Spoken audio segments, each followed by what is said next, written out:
the December 5th, 2023 regular school board meeting of the Stanwood-Camano School District Board of Directors. All board members are present and accounted for, as well as our two lovely student advisors. Today, we are offering two opportunities for the public to speak. Comments specific to the consent agenda will be allowed prior to the vote on those items.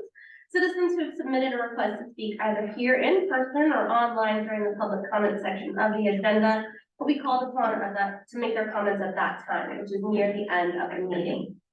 Please stand with me for the flag salute. I pledge allegiance to the flag of the United States of America and to the republic for which it stands, one nation, under God, indivisible, with liberty and justice for all. All right. The first item we have is the approval of the agenda. You have before you the agenda for the December 5th regular school board meeting. Are there any changes to the agenda? No, seeing none, is there a motion to approve the agenda as written? So moved. And moved by Director Murray and seconded by Director Schreiber. All in favor of approving the agenda for the December 5th meeting, say aye. Aye. Opposed? And I would just note that just Director Schreiber, Director Murray, and Director Evans voted aye. Thank you. Approval of the minutes. You have them before you, the minutes for the November 21st, 2023 regular school board meeting. Are there any changes or corrections to those minutes? Seeing none, is there a motion to approve the minutes from the November 21st, 2023 meeting? Second. Has been moved by Director Schreiber, who's seconded by Director Murray. All in favor of approving the November 21st regular school board minutes, say aye. Aye. Opposed? And that passes unanimously with 3 votes as well.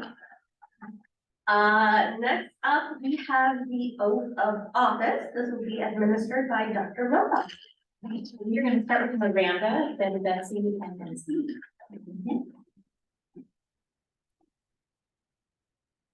Good morning. Anyone that we need to face this way? Yes. Okay, I can do that. We turn this around. Right, and I think for photo purposes, you're supposed to stand here. There we go, perfect. All right, I'm Miranda Evans. I, Miranda Evans, Do solemnly swear do solemnly swear that I will support the Constitution and laws that I will support the Constitution and laws of the United States of the United States and the Constitution and laws and the Constitution and laws of the state of Washington, of the state of Washington, and that I will faithfully and impartially and that I will faithfully and impartially perform and discharge the duties perform and discharge the duties of Stanwood-Camano School District, of Stanwood-Camano School District, number 401, number 401, Director for District 3, Director for District 3, for a 4-year term, for a 4-year term, according to the law according to the law and the best of my ability. and the best of my abilities. Thank you very much.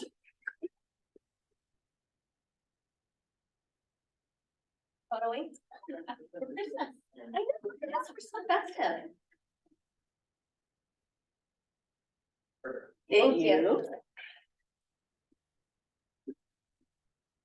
Play a little offset so everything gets you in the frame. Okay. All right. Hey, your voice is more important than mine. Okay. You Well, ready? we'll see. Yeah. I, Betsy Foster, I, Betsy Foster, do solemnly swear do solemnly swear that I will support the Constitution that I will support the Constitution and laws of the United States and laws of the United States and the Constitution and laws and the Constitution and laws of the state of Washington, of the state of Washington, and that I will faithfully and that I will faithfully and impartially and impartially perform and discharge the duties perform and discharge the duties of the office of Stanwood-Camano School District, Stanwood-Camano School District, number 401, number 401, Director for District 4, Director for District for 4 a 4-year term, for a 4-year term, according to the law and the best of my ability. according to the law and the best of my ability.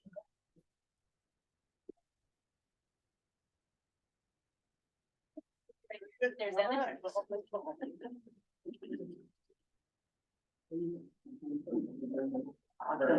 Thank you. Congratulations. Thank you. Thank you, Carolyn. Okay, we got one more. Okay. God bless you. I don't know if there's flowers for you, Steve. I'll run on days. All right, this is a nice long oath. All right, are you ready? Okay, I, Steve King, I, Steve King, do solemnly swear do solemnly swear that I will support the Constitution that I will support the Constitution and the laws of the United States and the laws of the United States and the Constitution and laws and the Constitution and laws of the state of Washington, of the state of Washington, and that I will faithfully and that I will faithfully and impartially and impartially perform and discharge the duties and perform and discharge the duties of the office of of the office of Stanwood-Camano School District, Stanwood-Camano School District, number 401, number 401, Director at Large, Director at Large, or position 5, Director at Large, position 5, for a 4-year term, for a 4-year term, according to the law according to the law and the best of my ability. and the best of my ability.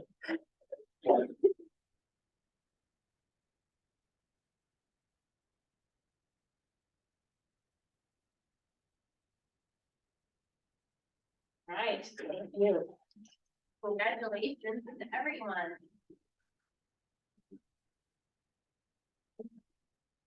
Now you're official and you can make motions and seconds. Oh, as well, gotcha. Okay, not- I don't know. Okay. I don't know how to use that. Okay. Yes.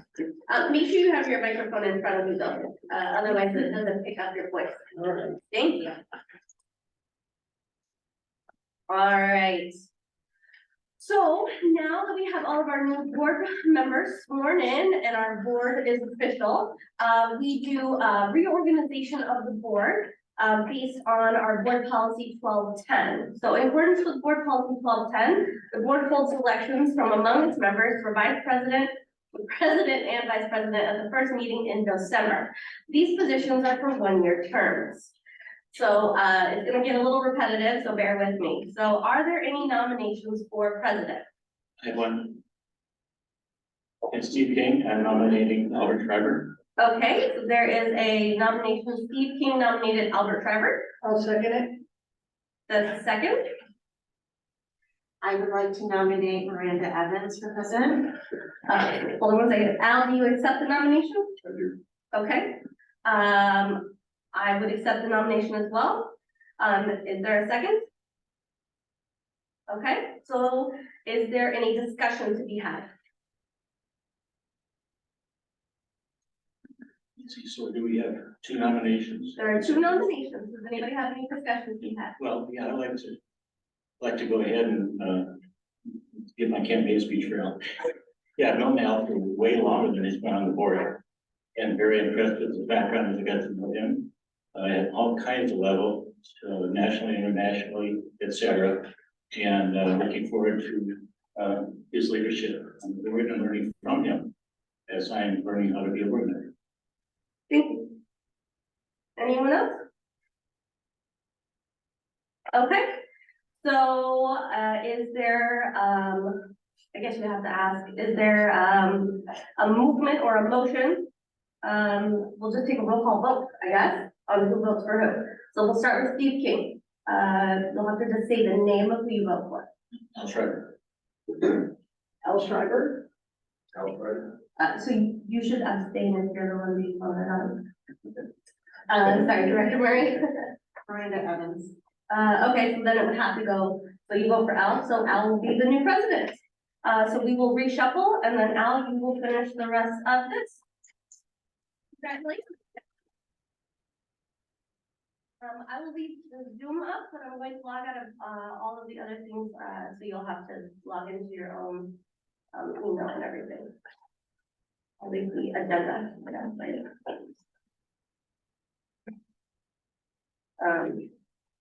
And then you'll have to do the vice president as well. I'll leave that script up for you. And then do.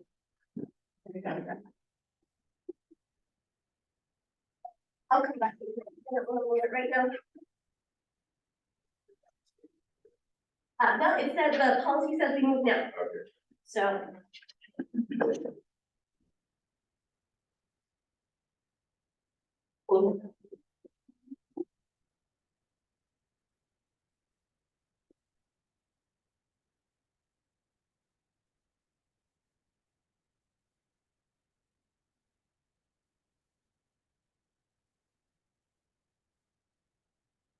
there any nominations for vice president? I would nominate Charlotte. Murray, sorry. I would second that. Any other nominations? Okay, You have to say it 3 times. any other nominations? Any other nominations? Charlotte Murray has been nominated for vice president. Do you accept the nomination? I do. Any discussion? No. It has been one of move that we elect Charlotte with a ballot. I believe you have to do a roll call vote. Roll. Okay. So please indicate aye for Charlotte as vice president. We'll start with Steve King again. Aye. And Aye. You have to abstain. and I'm an aye. Unanimous. Congratulations, Charlotte. You've been elected as vice president for another 1-year term. Real quick, for one of our meetings. And while we're doing that, just a note that Charlotte is fulfilling the role of the legislative board, which is a 2-year term on odd years. On even years, I apologize. So Charlotte will continue her role as legislative rep for the next year. Calendar year.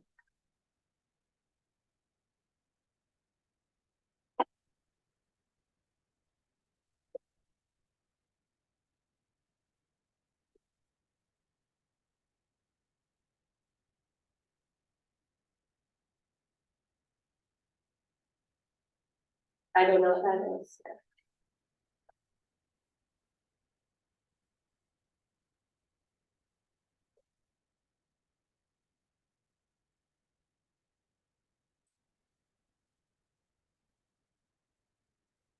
Back to our agenda. Down to the. We're going to begin this afternoon with donations, and our student reps always read those in. And remember, we're trying to use our microphones well today, so feel free to be loud. The Stanwood-Camano School District received the following donations: $200 from engineering laboratories in support of the science department at Stanwood Middle School. $105 from Ladders Clothing and Company in Stanwood in support of the Future Business Leaders of America competition travel expenses. $105 from Candy Max LLC in Stanwood in support of the Future Business Leaders of America competition travel expenses. $10,000 from the Dorothy Fox Foundation in support of the School Spirit Program at Elder Bay Elementary School.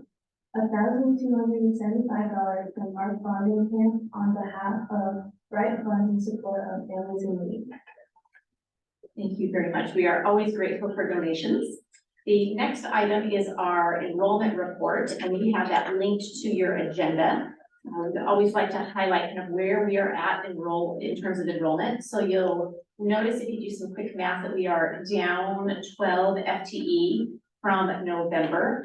This is an improvement, if you would use that word, from last year. So last year from November to December, we had declined 29 students in terms of enrollment. So it's an expected decline. It's related to sometimes things like running start and other options that students are making, and then just general move in and move out of the district. And our annual average enrollment is about 16 under what is budgeted. So we'll keep a close eye on enrollment as the year goes by. Our next item is our monthly financial report. So Ruth, will you do that for us?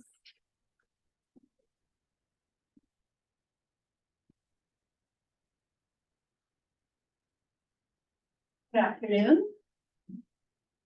I'd like to present the October financial report for you today. This is the second month of the reporting on the second month of the fiscal year, October 2023. That means that we're about 16+% complete for the year. And enrollment FTE was in October 4,639 FTE, approximately 25 under budget. Much of that was in the elementary grades. The first part of the report relates to general fund budget status. State apportionment revenues were paid at 8%. And payroll costs as a percent of budget through October are about what they were this time last year.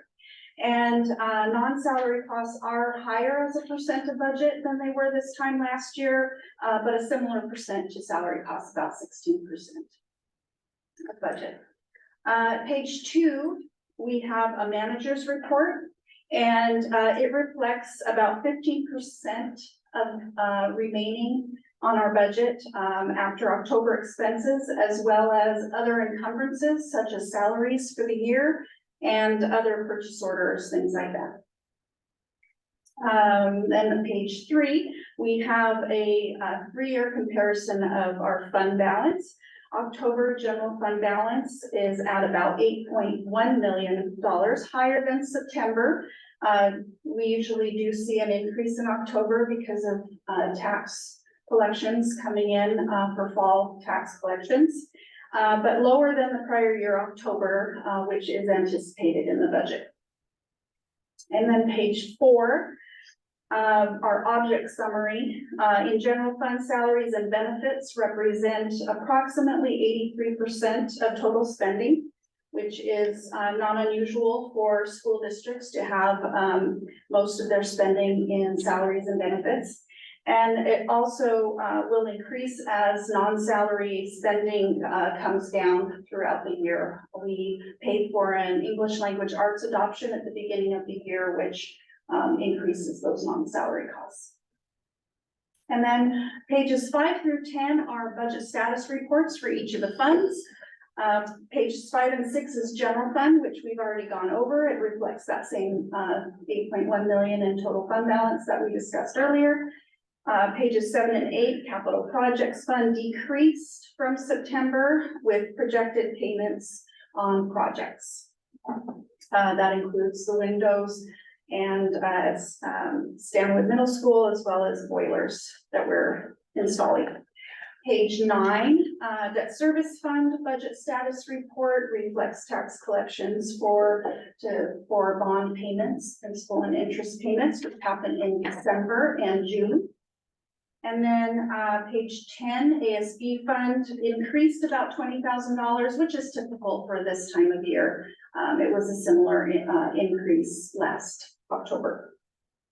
And then transportation vehicle fund balance increased for interest earnings this month. And we do anticipate to receive 4 buses here soon. And so in probably January, I believe, December, January, you'll see those payments for transportation vehicle fund.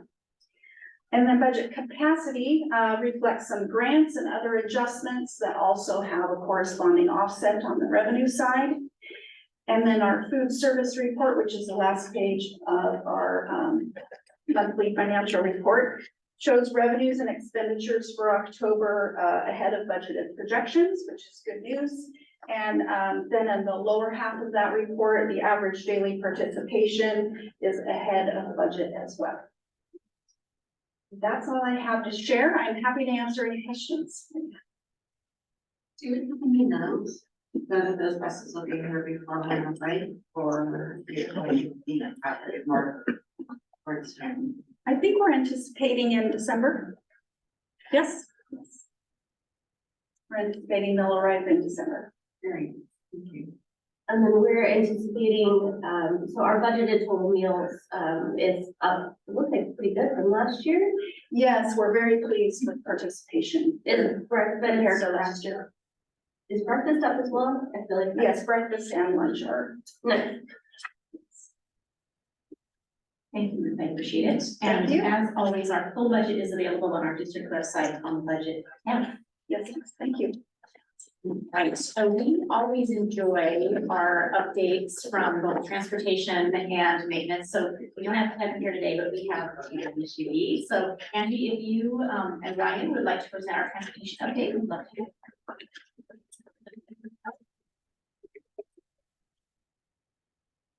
Actually get to do the easy part. But happy to be able to partner alongside of Angie O'Connor here today, and once again in the Stanwood School District. I really want to focus on the 4 pillars and engaging with our partners. And I want to spend a minute here when we look at our 4 pillars from our strategic plan and the amount of engagement that we had with our families in our community, both last spring, this summer, and this fall, as close to 100 new many new families transition to new schools. And when we transition to new schools, we transition to new bus routes. And the impact that has had on families, we recognize. We just want to say out loud, again, thank you for thank you to the families for partnering with us during that time. And then also to talk briefly about how the replacement levy and the current EP&O levy supports transportation. This current year, we had about $600,000 from the levy that helped to support the work of the transportation department in personnel, mainly to transport our students and staff around. Some of that comes in the form of athletic and activities transportation, but the levy plays a significant part of the transportation department itself. All right, so I will talk about our corner buses that we are going to be getting. They were supposed to be at the beginning of this month, but they're currently in Pasco waiting. There's a couple of warranty issues from the Bluebird facility there in Pasco, so we're waiting for those. And then we were hoping to have them by the end of this week, but we're waiting on one part. So hopefully, my fingers are crossed. So I'm excited about that. And then the 3 new specialized buses will be here in January. So they told us first quarter, so we're anticipating January on those small buses. So those will be here January.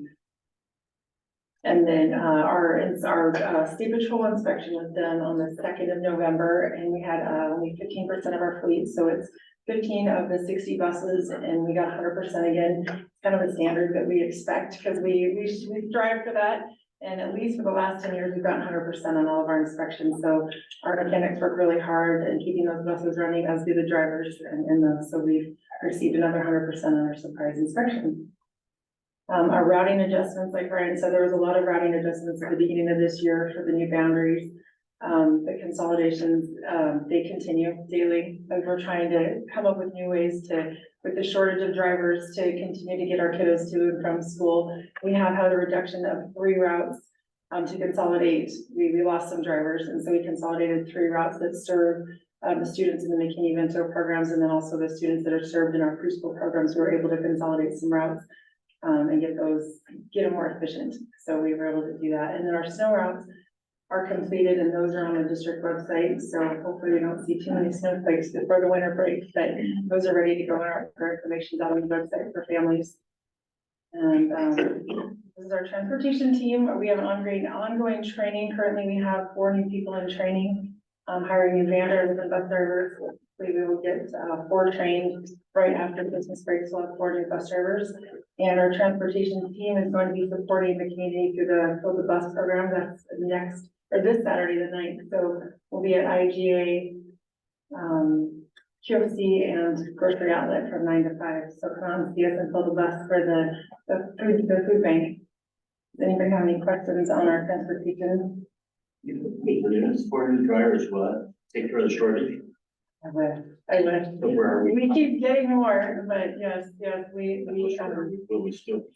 we have 2 unfulfilled routes, full-time routes, and then 1 preschool route that's still unfulfilled. So the consolidation helps a little bit, but every person helps with another route. So we'll probably still about 10 drivers short as a whole, but we're making it work. So we're confident in our ability to keep it going. So What is the longest time that students would want to apply? depends on the routes. We do have some of our preschool routes right now are long because of the split with the Atsalati. We have a couple kiddos that live out in the Warm Beach area that go to Atsalati for preschool, and they're right at that hour. We try really hard to keep them under the hour, but they are, depending on traffic too, they can be a little bit over an hour if we hit those stoplights sometimes on 532 on a busy day. So we try really hard the routed time is not more than an hour if possible. And that's all of our students, not just the. Yeah, so the bigger bus routes, they're always under an hour. They're routed under an hour. Like I said, traffic sometimes, the 5:32 traffic has kind of played with that mess of time sometimes, but they're routed for under an hour. So, yeah. We strive hard to keep that. First, let me thank you for all you do for our kids and that. And today I have to have flood routes. Flood routes, yeah. I know I'm watching as we're all speaking. So, Norman Road's closed, but we do have a plan in place for flooding. So, and Evan's been really awesome in letting our families know kind of updates of the flooding procedures. So we have a plan in place and we let families know that those that are affected have already been notified, and those that could potentially be, where we have everybody's on kind of standby waiting to see what the river's gonna do. So, yeah, we have a plan. Thank you, Angie. We appreciate all you do. Yeah. And also, Chief Cermak mentioned today about how they are putting a lot of effort into this flood route thing for their emergency response. Do you coordinate with them to know what's going on? They get a hold of us when we need to, so we kind of have our own plan in place, and it depends on each year. We kind of change based off the families and where the families are that we need to serve. So they do contact us. Yeah, thank you. Thanks, Angie. Thank you. And that completes the superintendent's report. Thank you, Dr. Romo. You all have the consent agenda for you. Anyone pull any item on? Does anyone in the audience or online want to speak to any of the items on the consent agenda?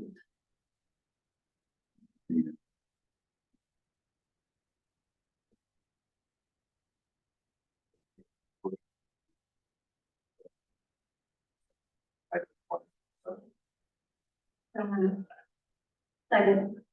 Moved by Director Murray, seconded by Director Evans. All those in favor of consent agenda item 1 through 7, say aye. Aye. Any opposed?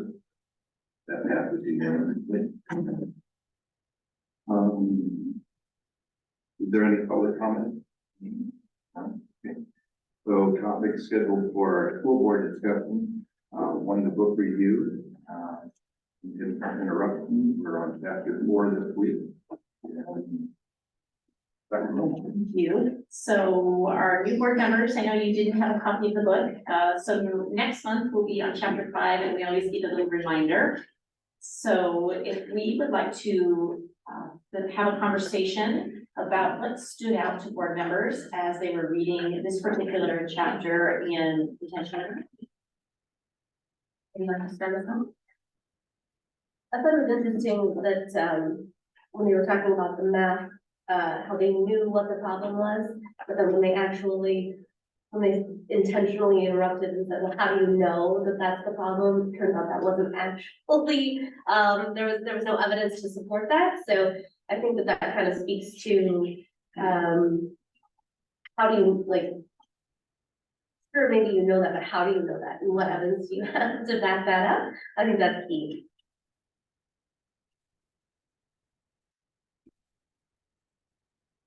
I found it fascinating that you could almost equate this process that they talked about in chapter 4 to a science experiment, and mapping out what your experiment is, how you're going to collect data, how you're going to prove your thesis, so to speak. And really, I mean, it's in fact, you know, it takes the perception out of the equation, and I think it better serves our students.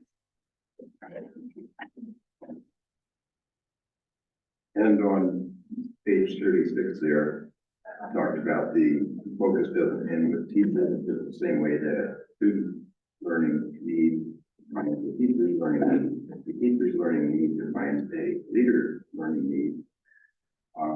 And then I asked the question, does that mean that a leader's learning need defines a board's learning need? Just briefly about that. Did you have anything to add? I just have one question. In my book, it talks a lot about how, the learning needs and how to like accommodate for all like everyone. I was just wondering, like, what have we noticed in the Stanwood-Camano School District, like, what we need to focus on for students, and then how did we accommodate them and like help them? I think the board members want to respond to, how do we identify the needs of students in our district and how do we respond? You may have directed that at me.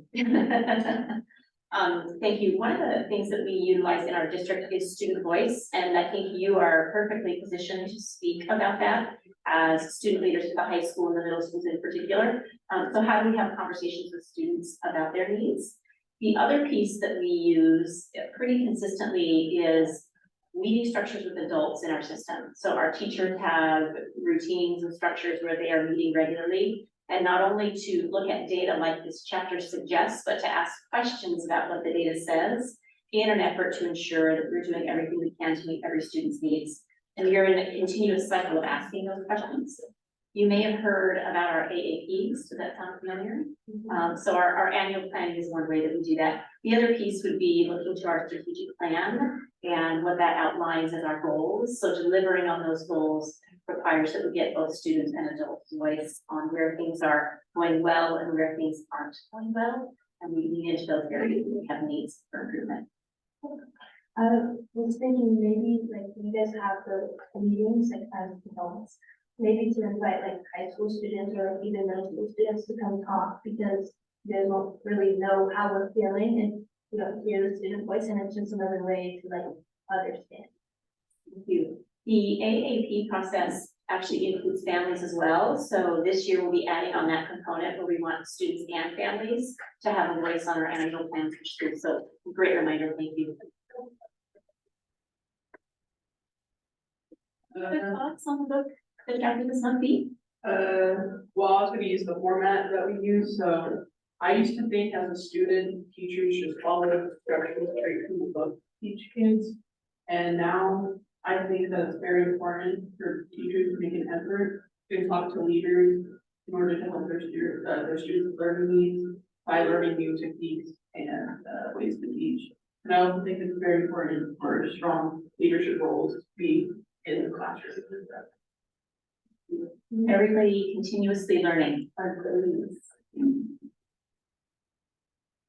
Right, well, next month we transition into chapter 5, and our principal is spaced for 3 hours this morning, and part of that discussion was about chapter 5, and it is a little bit longer of a chapter, but it is great. So I encourage you to read that, and we will loop back around in January.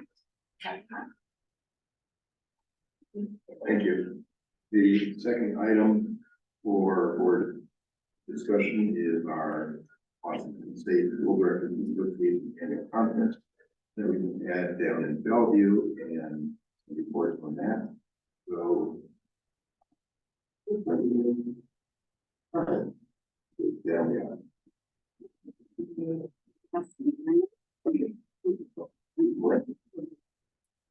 Thank you, Director Trevor.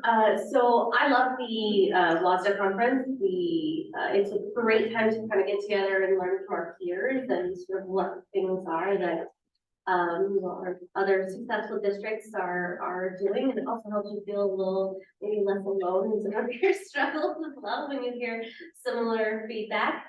I will say my favorite session that I always attend when I go to this conference is with the director of OSPI, Chris Reichdahl, and Tim Garshaw, who is the executive director for WASDA. And they do this like really great question and answer back and forth session where we kind of get the state's perspective on certain things, and then we get like WASDA's sort of collaborative perspective on things, and that's just really interesting to me. And I think some of the things that came out of there that were most interesting to me were, the focus on, we did have, the state funding a couple of years ago, and it's still not fixed, right? Like we still have issues with funding and things like that. And what is the state doing? It wasn't super positive outlook because they were talking about it being a short legislative session, and they don't generally get a lot done school-wise in those shorter sessions. So, kind of a hurry up and wait mentality there, so that was all, obviously a little bit frustrating. There was some really interesting talk about standardized testing and, are standardized testing the right things, right? When do we need to look at our standardized testing and reevaluate that? And I think that that's something that they were talking about is maybe on the horizon of, maybe narrowing the focus of our standardized testing. Again, that was just from Chris Reichel, his perspective, but I thought that was promising at least, right? That's at least something we're looking at, right? If we test on 10, like if we have to teach 10 things, but each time we only test on 3, maybe we need to narrow that down because not all districts are teaching the same 3, out of the 10. So I thought that was really interesting. One of the other ones that I really went to, there was a school and they took their reserve fund from 4% to 30%. And I was like, how do we do like that? Sounds awesome, right? Like, how do we do that? Obviously it's a lot of hard work. They didn't happen overnight. They have some big plans for some of that reserve fund balancing, but there was a lot of talk about really making sure that everything we do is tied back to your strategic plan.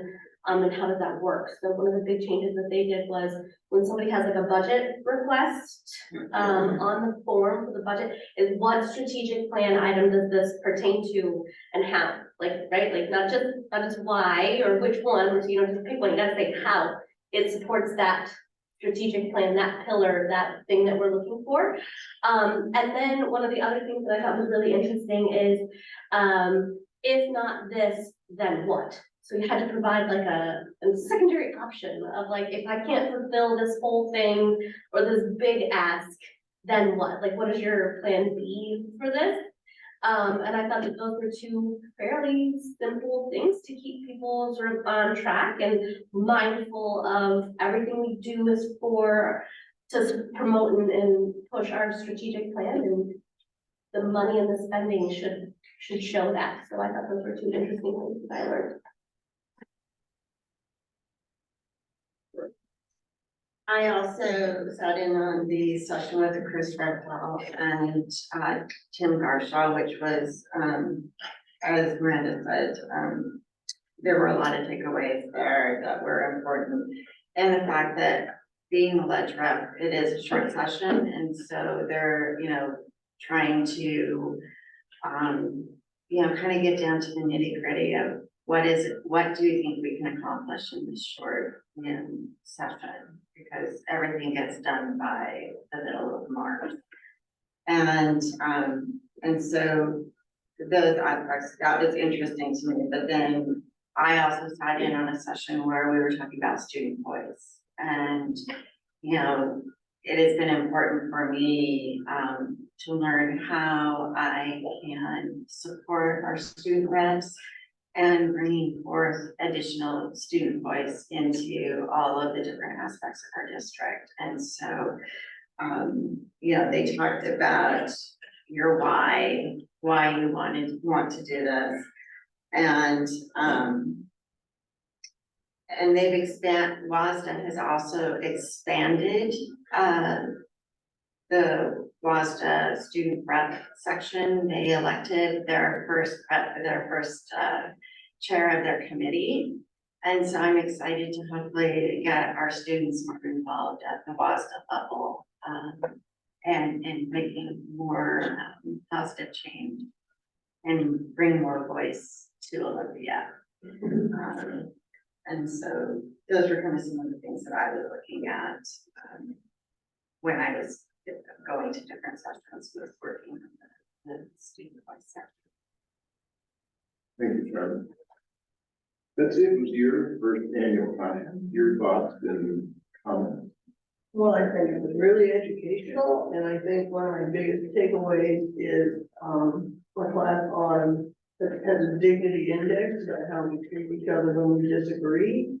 But anyway, so 8 is we're totally disrespectful, and 1 is where everybody walks away feeling dignified and respected. So, I thought that was really important, that we can all be able to communicate effectively, and, without judgment, I guess, would say. Yeah, so thank you, it was a great trip, thank you. Probably talk more about that Sure. in our board policy. Thank you. Director King. Yeah, well, this is my first time I've been on a public agency board. I've been on a bunch of other ones, including at national and state level, but nothing like this. So this 3-day conference was a good start on a lot of things I need to learn.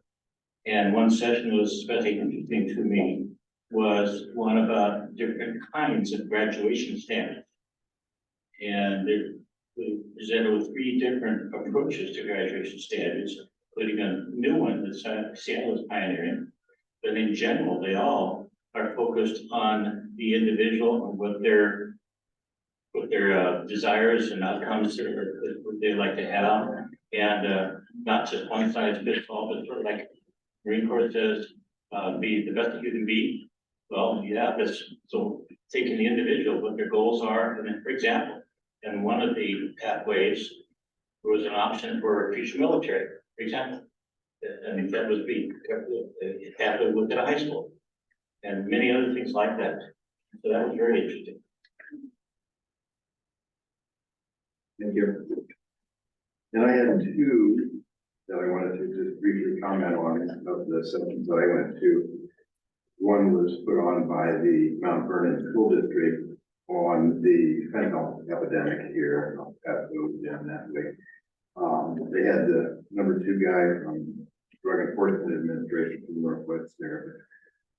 President of the Mount Vernon School Board got involved when his neighbor's 18-year-old son died in other schools nearby. And from the school, that the posters would have the 1 pill to kill. And there's a lot of resources that I'll forward on to the office here. Vernon has a nice program in school, places for their schools there. So, yeah, that would be good.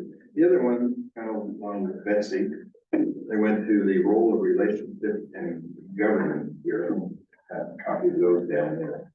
That was very well facilitated. We broke into small groups and discussed things together, and then we would share with the larger group, with the other group, and they gave us some scenario to work through.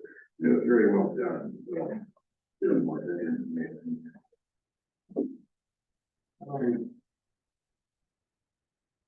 And with that, we are going to adjourn because we have a study. No, we have student advisory report for school business. Okay. And board director reports.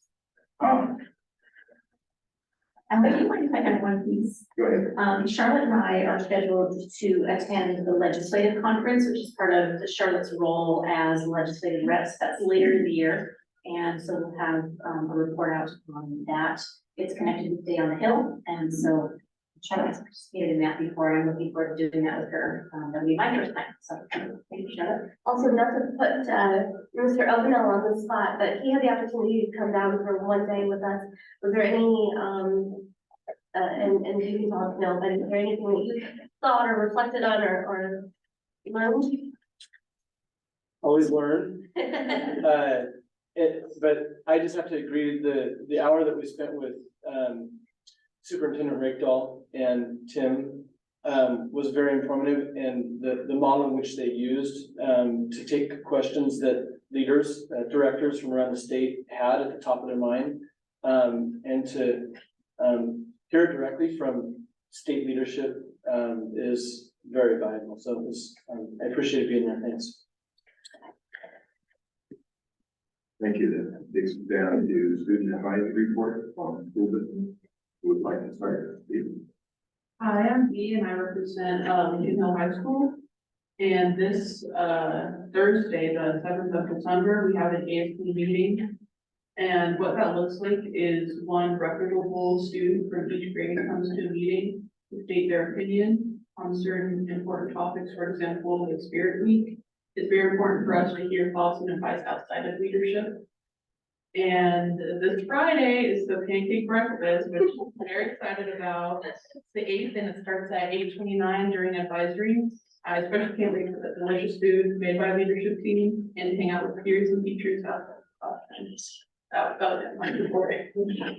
Okay, Stanwood ASB has been working on finding various ways for everyone to find a special event during the holiday season, including before and after school events, hot chocolate and apple cider hangouts, and our annual Winter Wishes Assembly where we involve our whole student body and give back.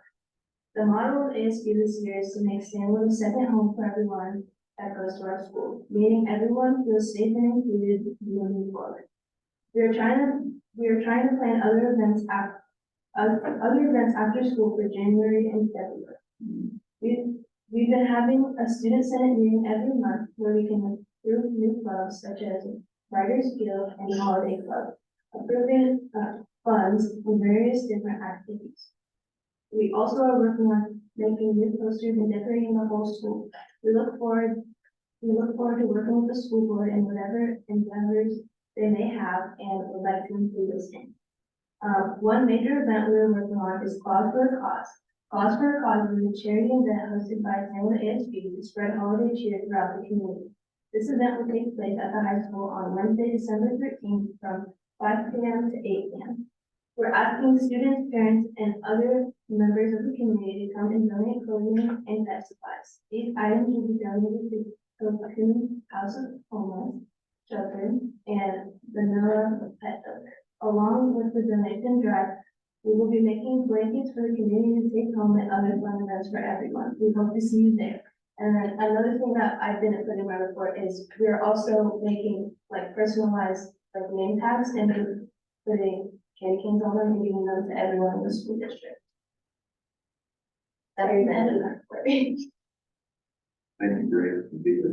Was the date December 8th on the event? December 13th from 5 to 8 p.m. Oh, 13th, okay. in the SHS comments. We're down to board director reports on business conducted. Miranda. Yeah, so I had the opportunity to go to a couple of the girls' basketball games, which were fun. Not the outcome we were hoping for, but they were fun. And then I will be at the CPAC meeting tonight, so that'll be good. That's here, right? Sure. Perfect. Thank you. Sure. I attended the first feedback meeting out at Elder Bay, this last week, and I just wanted to thank everyone who was able to make it out to that. I think it's important for our community to understand how our school district's finances work and what we can and can't do. So I think it's a great forum for that. And then, last night I actually went to a program called Building Bridges. It talks about some of the issues around polarizing politics in our local and state and federal political realm. And it's talking about how we need to work together for the best interest of not just our school districts, our communities, and our nation. And we've gotten to a point where, you know, it's hard to get anything done because our overall mental health and the fear that we're all living in of not being able to communicate is dire at this point. And so it was interesting because they talked about a report about civility that was performed in the state of Washington. And there were some kind of rather startling statistics in regards to the fact that 89% of the people, that's 9 out of 10 people, are worried about the future of the democracy of the United States. And that 24% of the people that were asked also had stopped talking about politics with a friend or family member because they just didn't want to have that uncomfortable conversation. And so one of the things that they were doing is they go around and they have civic conversations with high school students across Snohomish County, and it's run by Nate Nearing and, who's a council member for Snohomish County, as well as Jared Mead, who is also a Snohomish County council member. And because they're both representing different political views, it's about trying to bring both groups together so that we can reach across the aisle and get work done. And it's hard as a school board director because we are nonpartisan. And so much of the time people want to bring politics into it.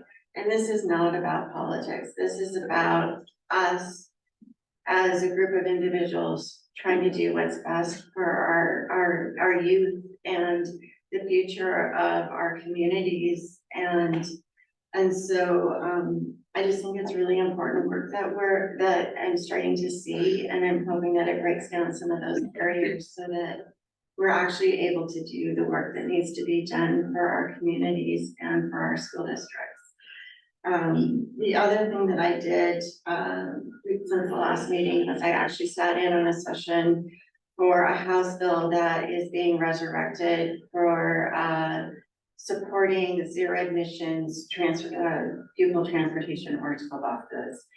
It's sitting in appropriations right now, and they're planning on bringing it back forward in this next session.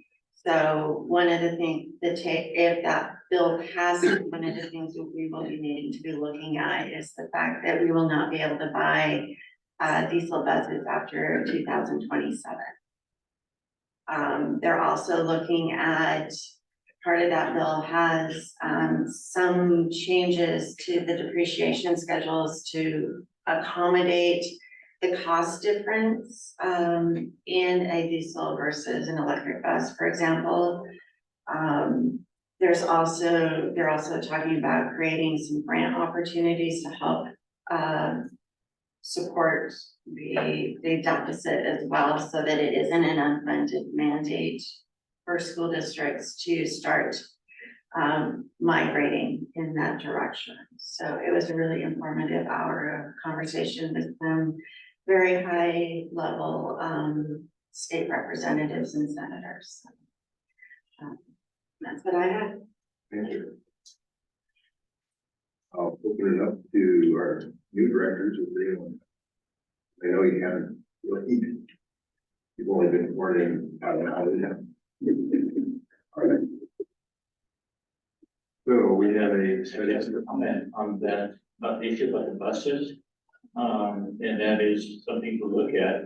The fire department is facing equipment problems. For example, the ambulance, the paramedic things have doubled the cost last 3 years, and they're now rebuilding them. Need substantial reworking on them instead of buying new ones. I'm wondering if a way to partly dodge having to go all electric so soon is rebuilding our old buses. Probably from other. Yeah. All right, we have a study session coming up, and the last comment I wanted to make was a big thank you to Miranda, Director Evans, for serving as our president here. Appreciate all the extra effort that you put in there. Thank you, Director Evans. And with that, we are adjourned. And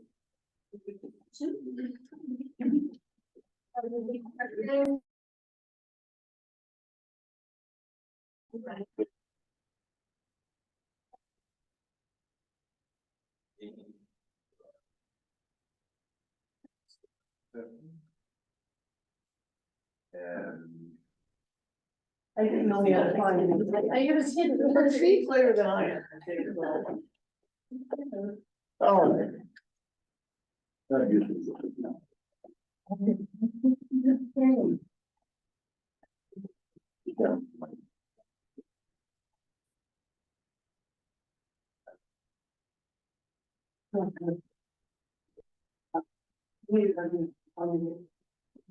And all directors are present.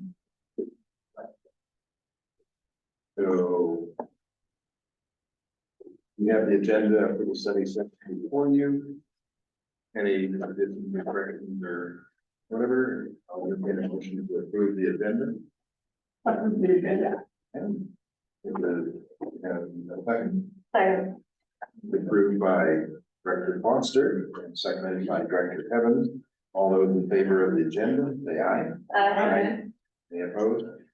All right, topic scheduled for our school board discussion. Number one, discussion of the Open Public Meeting Act, public records, school common law by our guest speaker.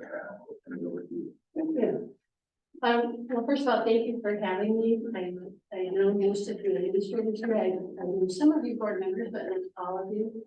I have been a school lawyer for about 40 years and represented, and mostly retired now, school districts up and down the I-5 corridor, from Olympia through Blaine, Mount Vernon, et cetera. So what I'm hoping to do today is to teach and remind those of you who are school board members, basically where school boards get in trouble and how we can avoid that so that we can focus on the things that are important to the district and the students that live there.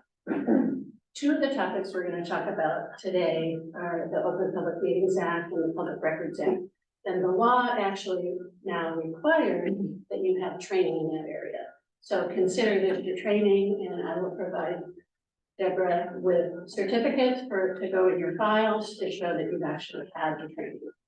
And I'm hoping when we talk today, feel free to interrupt, chime in, ask questions. This should be as interactive as possible. And I'm glad that the cabinet is here because many of them have roles to play in what we're going to be talking about. We're also going to talk about collective bargaining because that's another big area where school boards can get in trouble. And then at the end, we're going to have kind of the lightning round of things that don't merit a lot of discussion, but that should be at least on your radar. And what I hope you take away from this today is when something occurs and you're in a meeting or you're in a conversation or you're out in the community, that all of a sudden bells start to go off for you. Ding, ding, ding. Val said something about that. What was it she said? I better take a deep breath and take a step back so that I can figure out what it was that I was supposed to be concerned about and what I should do next.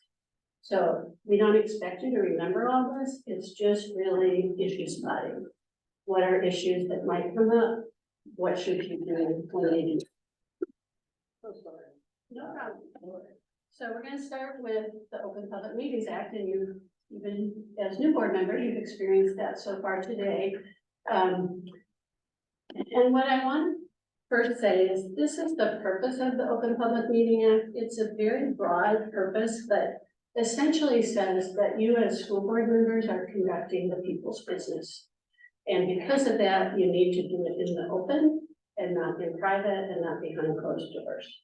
And so people insist on remaining informed about what you're doing, and that's what the act covers. There are some general rules about meetings, which many of you already know. You have to have 3 people on the board to have a meeting. So if you have 2 of you, that's not a meeting. If you have 3 of you, that is a meeting. There are 3 different kinds of meetings that occur. Right now, we're in open session. It's an open meeting, anybody can attend. Then we have what are called executive sessions. And executive sessions are closed to the public. The board is present. Typically, the superintendent will also be present, and then you can invite other people to come. It might be a member of the cabinet, it might be your attorney, but it's by invitation only. But you can't have an executive session unless you start with an open public meeting, and then you go into executive session. Sorry. Oh, that's all right.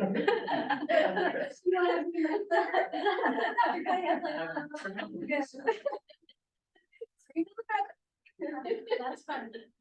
And so, with executive sessions, we can click through. There are a number of reasons why you can have an executive session.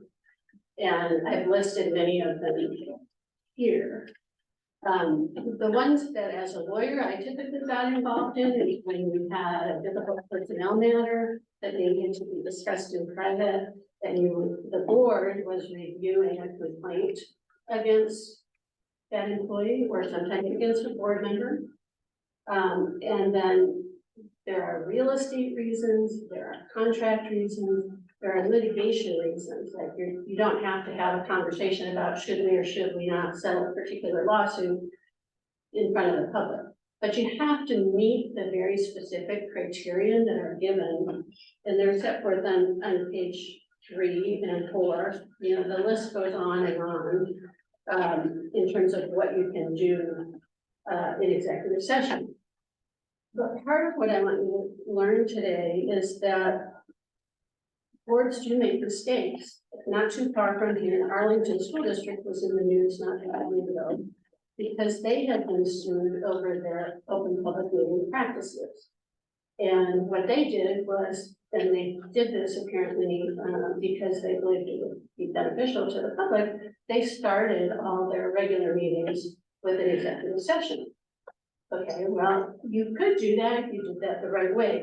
They didn't do it the right way. They didn't open the meeting in open session and then go into executive session. They also didn't announce how long the meeting was going to be, and they didn't publicly announce what the purpose of the executive session is. So you have to announce, we're going into executive session, here's why, here's the exception we fall under, and we will be back at this time. So because they didn't do that, an outfit in Spokane sued them and said, you should have known better. You have to start it open and you have to announce the subject.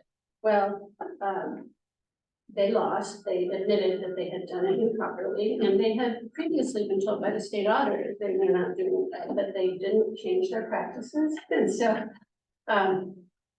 the Spokane center that sued them wanted $210,000 in attorney's fees. And I know as you're talking about budgets and stuff, it is not money you want to spend. It ended up that the judge at Snohomish County Superior Court took pity on them and only assessed $30,000 against them. But the Spokane Center appealed that to the Court of Appeals, and I don't know how it was ultimately resolved, how much they had to pay. So you might think that these rules are not all that important, but in fact, they make a difference. First of all, you don't want the bad publicity that comes with we're not following the rules. You don't want to spend the money. You don't want to pay the lawyers.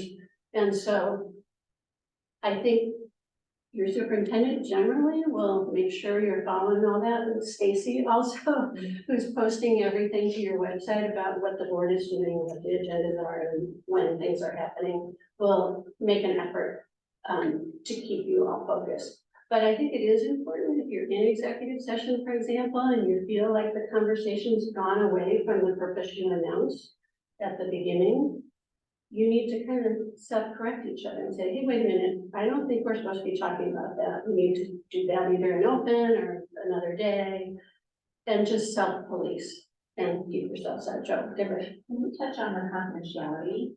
It's like, yes. Yeah, so, back. So, and this is another time when you may have read in the paper about the Everett School District. There is a law that says information that you receive as school board members in executive session is confidential. You cannot come out of the meeting and share with your friends, your neighbors, your relatives, what was discussed. There's a reason why the law allows you to go and have those private discussions. So what happened in Everett was people often would take their laptops into the meeting, and the concern was that one school board member was recording. I don't know if that was ever really true or not, but it led to the board deciding as a whole, we are going to prohibit people from bringing their devices into the room. So it also, if you disclose confidential information, it violates the law, and you personally have violated the law. So keep that in mind. Yes. How about this device, which will also record? Yeah, I would, if I was going into executive session, I don't know what Deborah and the rest of the board has decided up till now. But, you either have to leave them outside or you have to really trust each other. And when there's a lack of trust, then that's when bad things can happen. So do you have a rule about that or a practice? Not yet, but maybe. In the space you described where we had a high degree of trust. So I can remember, but you were talking about reliability, breaking confidentiality. Now, some things are covered by our risk management insurance, other things are not. There is where is the line drawn as to you are personally responsible for breaking this rule or for the district covering you in the case that someone brings more to I think in a case like this where it's a breach of confidentiality and it's a knowing breach, an intentional breach by the school board member, then I think there could be personal liability for the individual board member. Most other actions that a school board member takes are done in the course of their duties. And then typically the risk pool or clear risk, whoever is your insurance carrier, typically would cover you all under your policy and would provide a defense. But when it's an individual action by a board member in violation of their own responsibilities, like this would be, then I would imagine that the risk pool or the risk is not going to defend you there. So to say that's an intentional bad act. It becomes a personal Liability, yeah. And there are fines associated with that breach of confidentiality. They are not enormous, it's like $100 or something like that. But I think the cost of defending yourself, if you have to do that, would be the very expensive part of it. So then let's jump ahead to closed meetings, which is the third kind of meeting. And it's on page 4 of your outline. And these are oftentimes mislabeled. They're sometimes called executive sessions and they're really not, but they're just meetings that aren't covered at all by the Open Public Meetings Act. You don't have to do a public notice. You can meet wherever you like. And they cover things such as updates on collective bargaining. And I know Christina's probably been at those, probably some of the other folks too, when they're updating the board and trying to get parameters for collective bargaining from the board, and trying to update you on how things are going in negotiations. None of that has to be done in open session, executive session. It's merely a closed meeting. The second main area of closed meetings are when appeals come to the school board. So for example, if you have a student who has a harassment, intimidation, and bullying complaint, there's a whole policy and procedure that governs that, but at the end, the appeal can come to the school board. Those are also done in closed session. Similarly, if you have student discipline matters that come to the board. So a principal imposes a suspension, or you have some expulsion, unlikely, but a suspension typically, after it goes through the various levels of usually first the superintendent, ultimately it will come to the school board, and again, those are closed. And the reason behind those quasi-judicial meetings is that, individual people are involved, and so you don't really need to be airing that to the community. And then finally, social gatherings where the board is having dinner together or coffee. As long as you're not discussing board business, those are not meetings. Now, I do know some superintendents who have gotten so nervous about that, they've started posting those as meetings because they don't want anybody to, if you go to the WASDA conference together and you're going to have dinner together, they sometimes post it as a meeting. And I've had community members say, well, I'd like to come to dinner with them. But as long as you're keeping the conversation to, how's your kid doing in soccer and where's your child going to college and things like that, and not what you're doing here, then it's not a meeting. Okay, then we come to what I call unintended meetings. And these can lead to litigation and have led to litigation. So serial meetings and meetings by email or text. So you think usually of a meeting as a gathering, but you can have a meeting if you're having a rolling conversation, say three of you decide we're gonna talk about board business and we're emailing or texting back and forth about something coming up or that just took place at board meeting. All of a sudden, you have had a meeting. It didn't feel like a meeting, but you had a meeting by email or text. And so you violated the Open Public Meetings Act, because it's not public. And the example of that was Battleground School District. They had some incoming school board members who luckily were cleared, because if you're not actually sworn in yet, then you're not considered to be somebody that we need to worry about with the meeting. But they had at least the other board members who were talking about board business over email and sharing with each other what a third person had said. And the court concluded that is a meeting by email, and you are liable for that. And so again, you know, the district had to defend that, and they ended up having to pay fines and penalties for that. The one good thing that came out of that case was that if you passively receive information by email and you don't respond, that's not a meeting. So if superintendent or Stacy sends you information and you just sit in your inbox and you read it and consider it before the next meeting, that's fine. But you don't want to be commenting on it with each other back and forth. That would be a meeting. And it wasn't all that long ago when WASDA tried to have a listserv where they talked about current topics, and they ended up shutting it down because individual board members from a single district were talking, and not necessarily to each other, but on the same listserv. And they just decided we can't afford to do that. So just keep in mind that a meeting, even if it doesn't feel like a meeting, and a serial meeting is not necessarily by email or text, but if you have one board member who's kind of toting up the votes and going around and talking to people like that, that can end up being a serial meeting.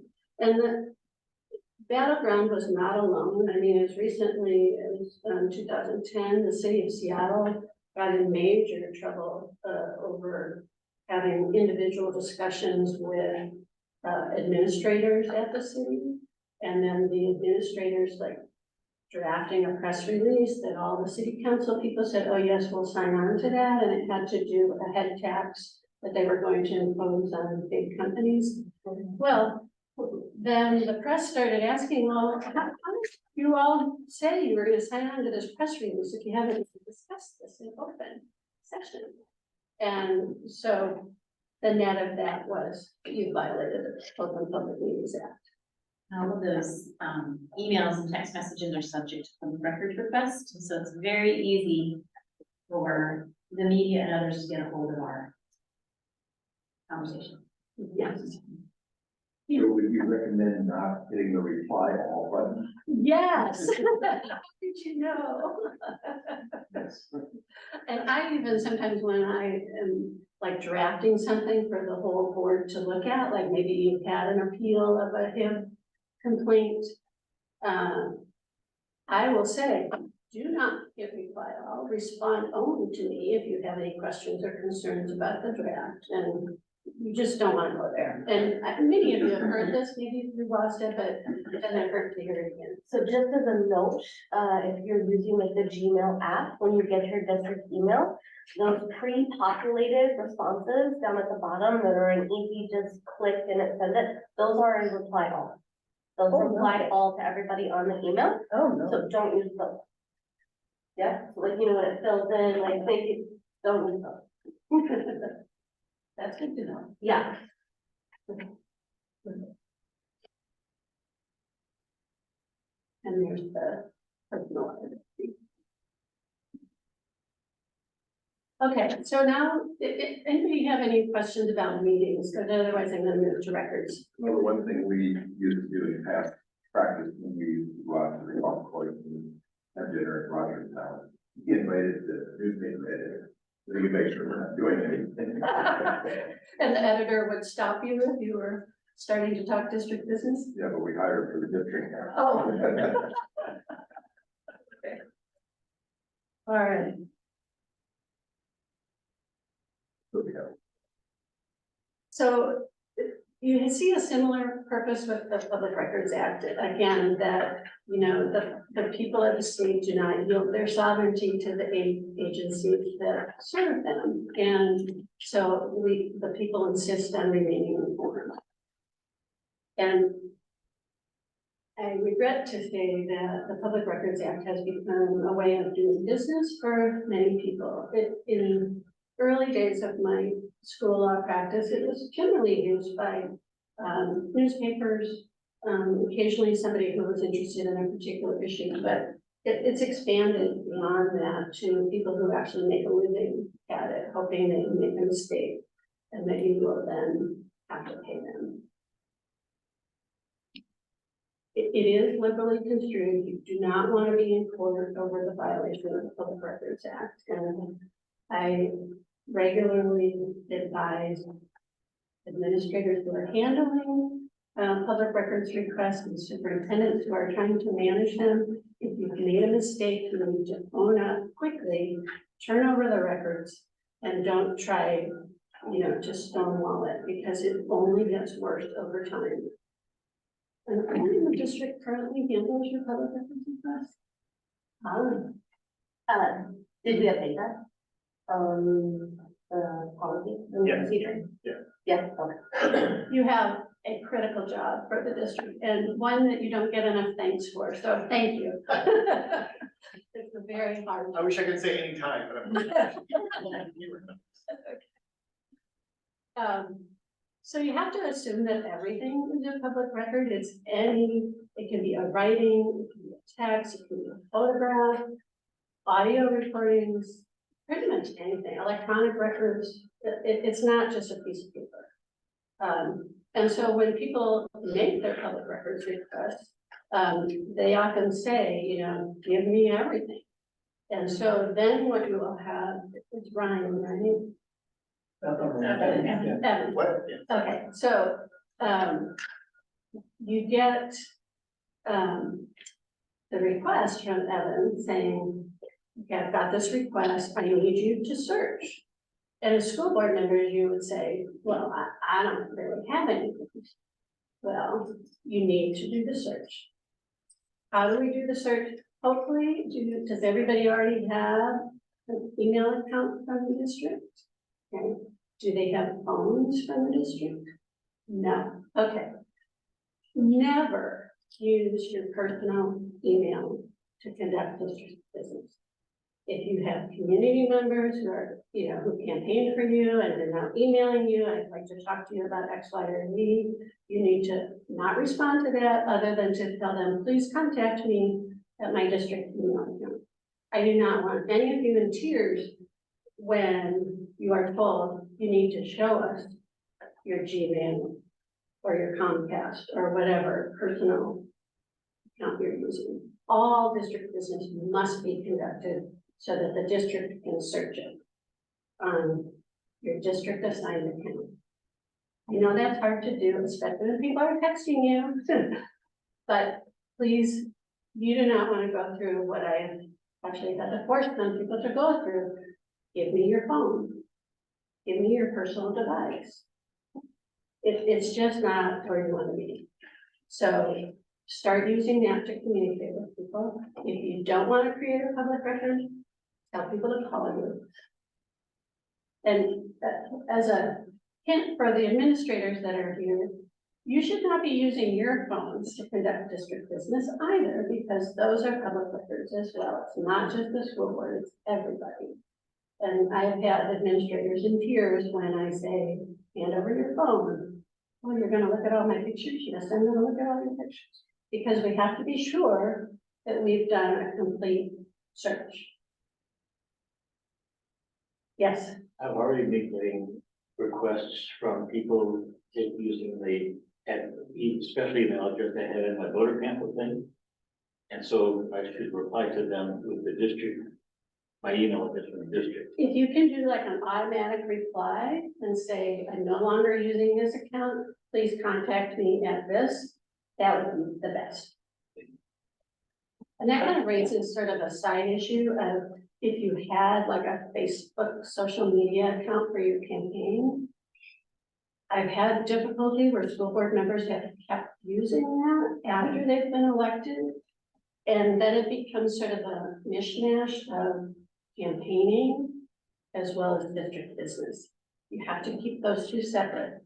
So if you still want to have a Facebook account, then you need to work with the district because Evan's gonna need to search that Facebook account potentially now that you're on the board. So the campaign site should no longer be used unless you're campaigning again. That includes all personal messaging, like Instagram personal messaging, or yeah, it's all. Okay. It's all public records. So we're trying to save you time and angst and difficulty, but I know sometimes it's hard. I feel like the way that courts are going on public records requests is they are showing less and less patience with public entities. At the beginning of my career, they were like, oh, yeah, well, you meant well, you just overlooked, 3,000 documents, so we slap your wrist and send you back to turn over the records. Now it's gotten to be all about the money. And I'll just give you a few examples so you can think about that. One is a King County case where somebody had attended a meeting of the county council and they went home and they asked for some reports that had been cited at the meeting. And the delegation went down. First, the request went to a pretty high level person, who then gave it to their assistant, who then gave it to their assistant. Needless to say, it didn't get the best treatment. And about 4 years later, not all the documents had been turned over. And by the time it went to the Supreme Court twice, they were getting more and more aggravated with the county, and they ended up charging $45 per document that hadn't been produced on time over 8,000 plus days. And the penalty was over $370,000 plus all the attorney's fees that had been expended to respond to that. On a smaller scale, a district I work with was doing their darndest to try to respond to a request, and the public records official had been regularly responding to this particular person who asked, and ended up missing one document. It cost that district $20,000 for one missed document. And, part of it is just they hire an attorney, the attorney says you didn't give us all the records, then you have to respond to discovery. How do they know that you didn't turn it in? I mean, Well, just out of curiosity. Because they didn't think that they'd gotten everything. They looked at what they got and it looked like something from what they got, something was missing. So they filed suit hoping that they would find that missing document, and then in the course of the litigation production of document, there was the missing document. And the person, the public records officer said, I thought I had checked both of those piles on my desk, I just missed it. So even kind of a good faith mistake is costly. Two additional things I just want to mention about public records is there was a teacher on Whidbey Island who lost his job as a teacher, but decided a good new career would be making public records requests across the state. And he sent the same request to many districts, and in some districts it didn't get the attention that it deserved, because you have to read them very carefully. He would ask for a report and all related email and correspondence. Well, many people quickly gave him the report he was asking for, but didn't do the extra work of the related correspondence and emails. And they all paid quite a bit of money. So it's unfortunate that there are people out there that make a living doing this. Yes. Sounds like this is a problem that needs to change in state legislation. Is there anything on the horizon for that? No, there's kind of a real tension because you have the newspapers who are very much open government. And they want fewer and fewer exceptions. And I know your legislative work, they say, quit adding exceptions to the Public Records Act, take some away. And then you have, so they are the ones fighting against any changes legislatively. I think there's some way to possibly deal with these who were making a business out of it. You talk about the one that did all districts in the state, broad, that kind of thing, use legislation. I don't disagree with you, and the teacher, I would be out of, he's not the only one, there's a gentleman who I see all the time in court decisions, his name is Arthur West, and he goes after all kinds of people, and he's pretty successful at it. If you keep good records and you're kind of tenacious, you'll find people that will make a mistake, and sometimes the courts will take pity on you. They have the option to fine you $5 per document up to $100. And so they'll go to the low end. And that's why I'm saying also, if you make a mistake, don't hide it, immediately report it, because typically if we can get in on the front end and say, we made a mistake, we'll supplement the response. If they have a lawyer, we talk to the lawyer quickly. We try to reduce the cost, but it's really like just paying attention. If you discover, oops, I didn't look closely enough, or I had a box in my car and I forgot to look there. Administrators often find extra documents they didn't realize they kept. So, anyway. People that do that for business generally don't let you know you didn't give them everything early on. They wait like a year because they just don't want to. They can wait a year before they sue you, and they often do.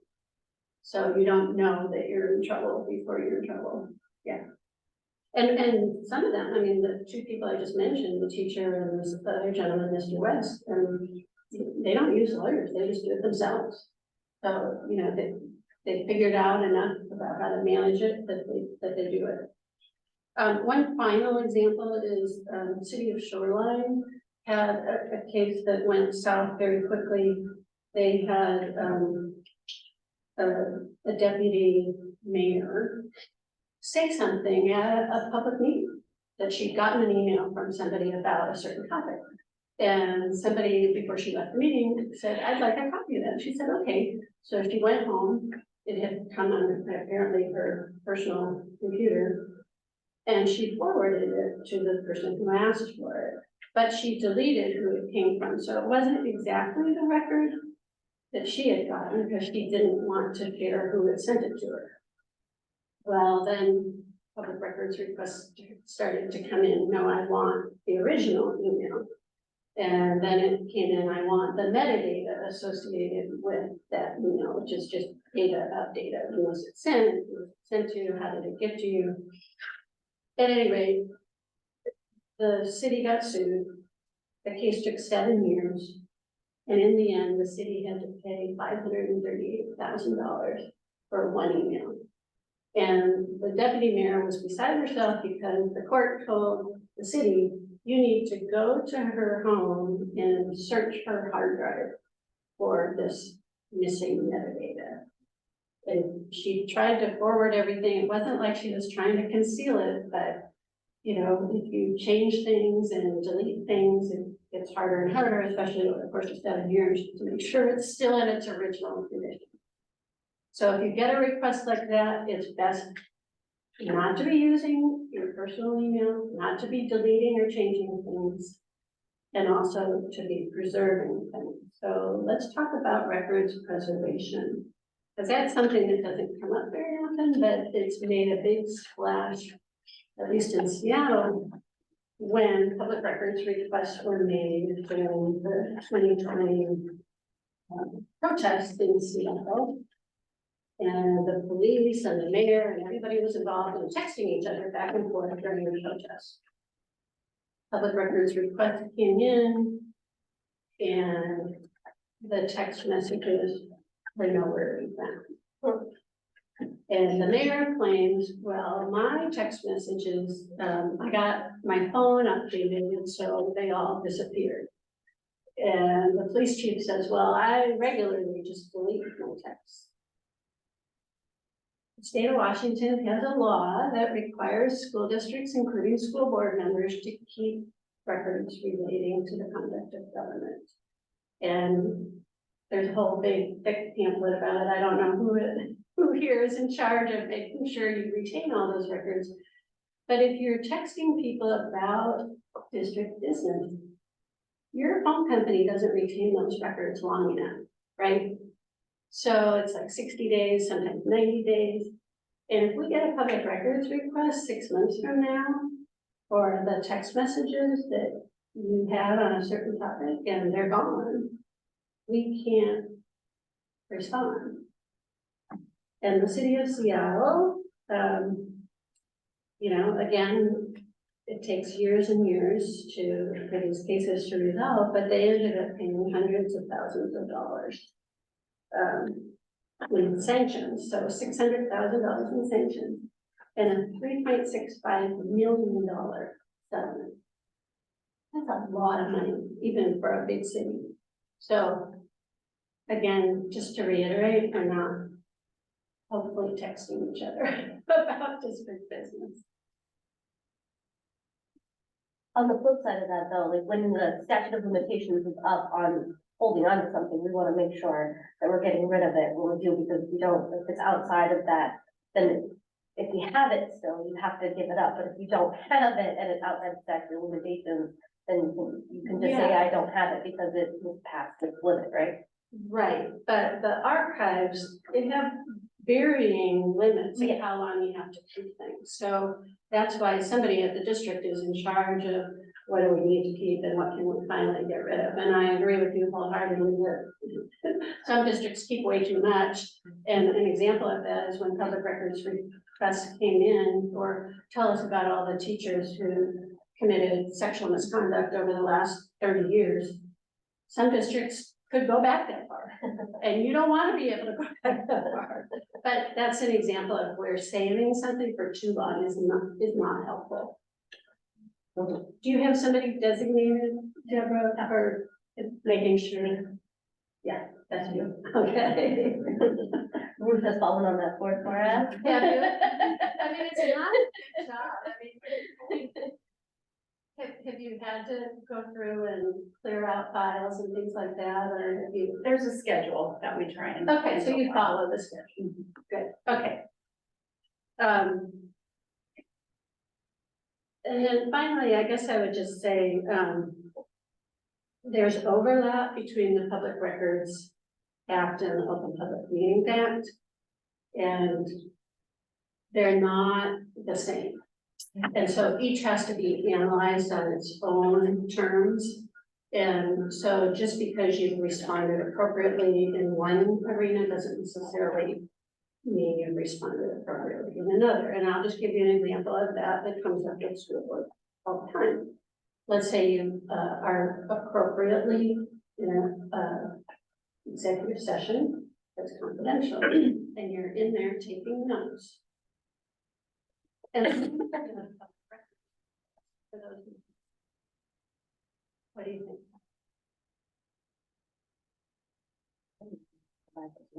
Someone watching do it, no.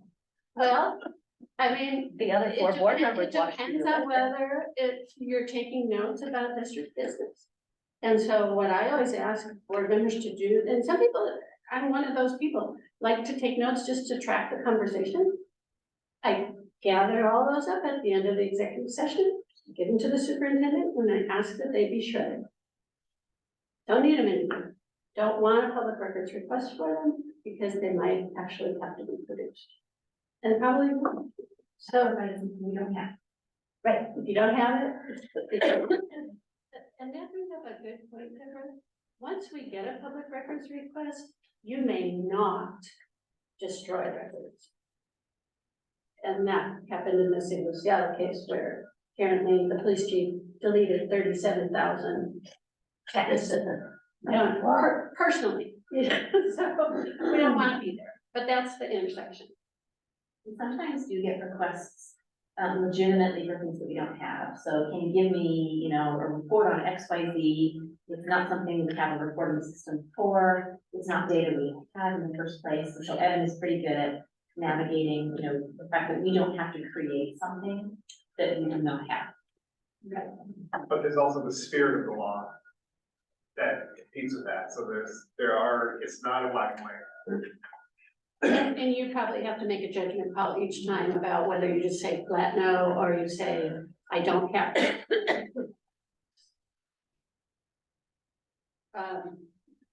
What is the board's role on public records? And I think to me, it's just recognizing that it's really important, that you establish the right culture.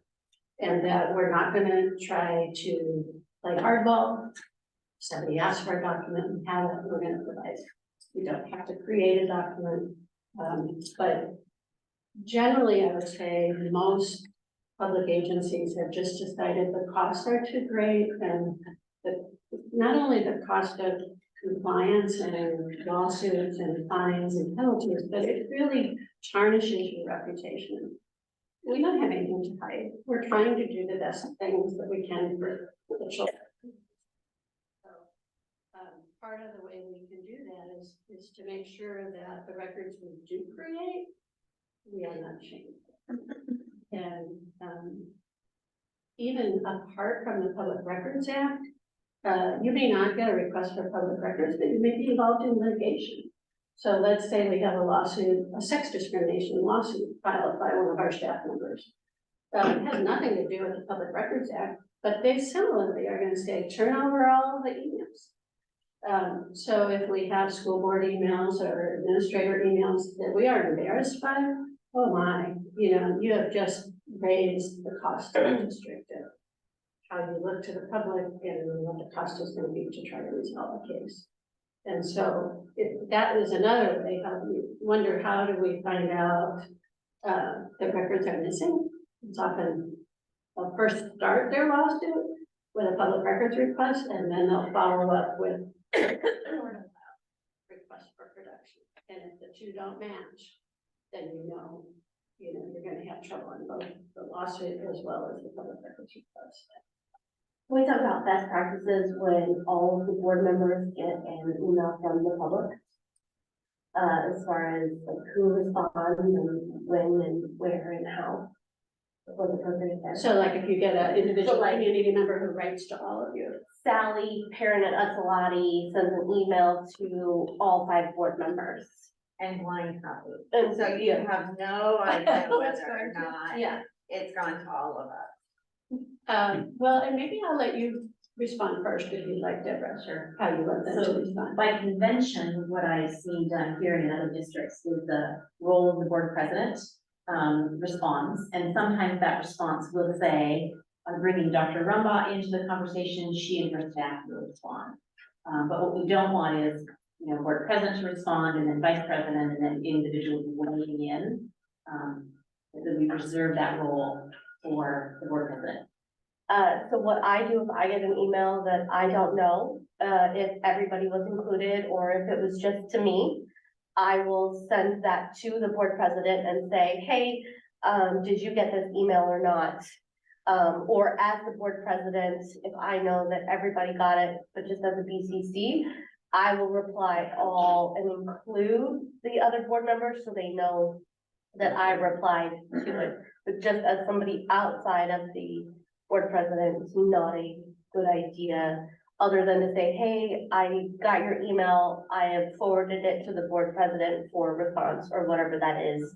The board president takes that role to respond to those. Because it creates confusion if there are 5 board members trying to.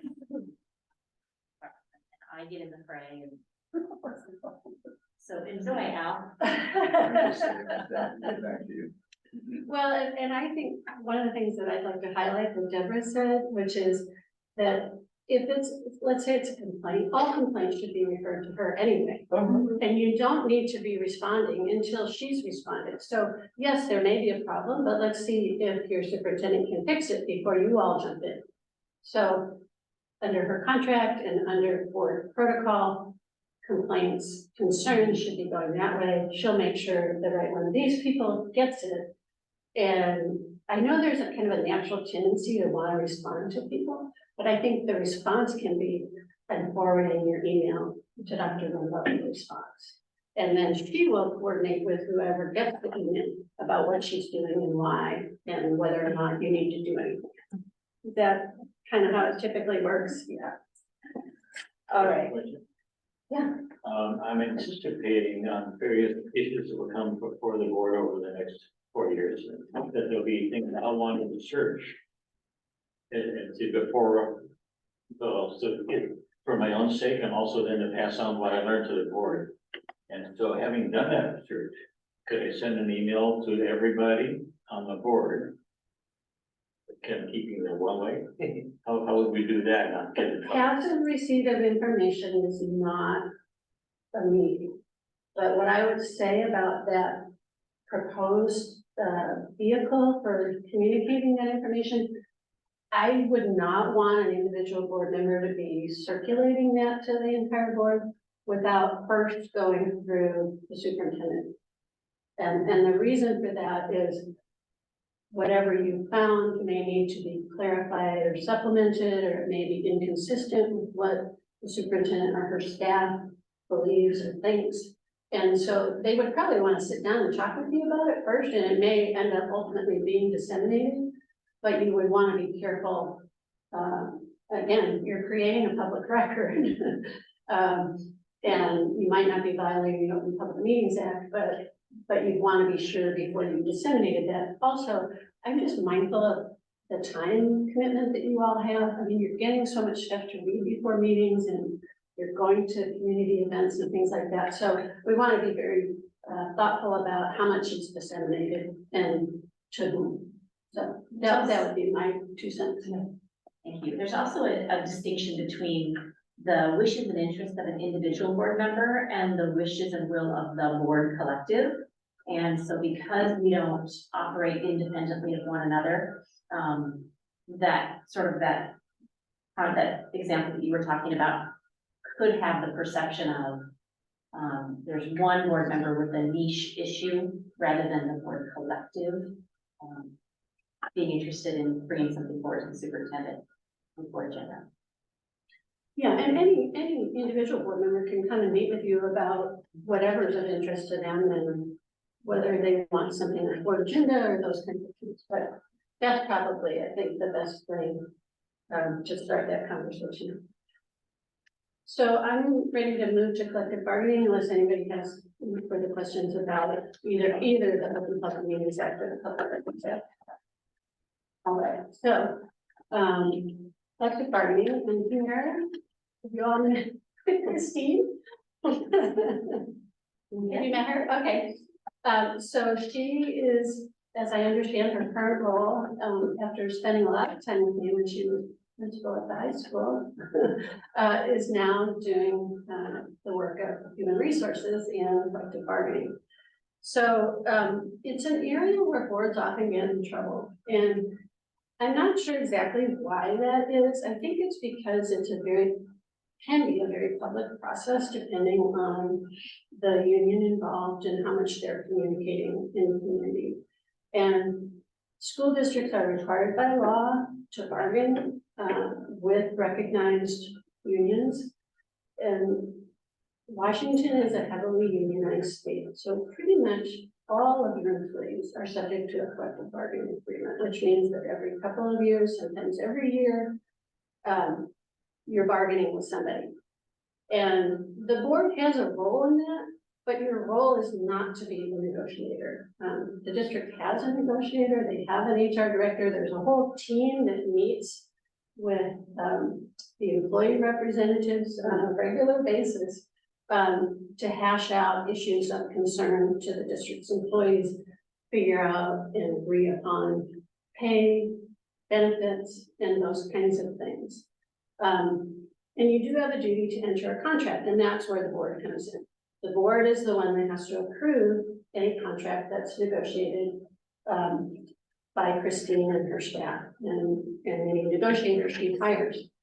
So how do you get in trouble over that? Seems pretty straightforward. Well, it can be very difficult. For example, you could have a number of people attend your board meetings and be saying how her team is not being respectful, or they're not being respected with pay, et cetera.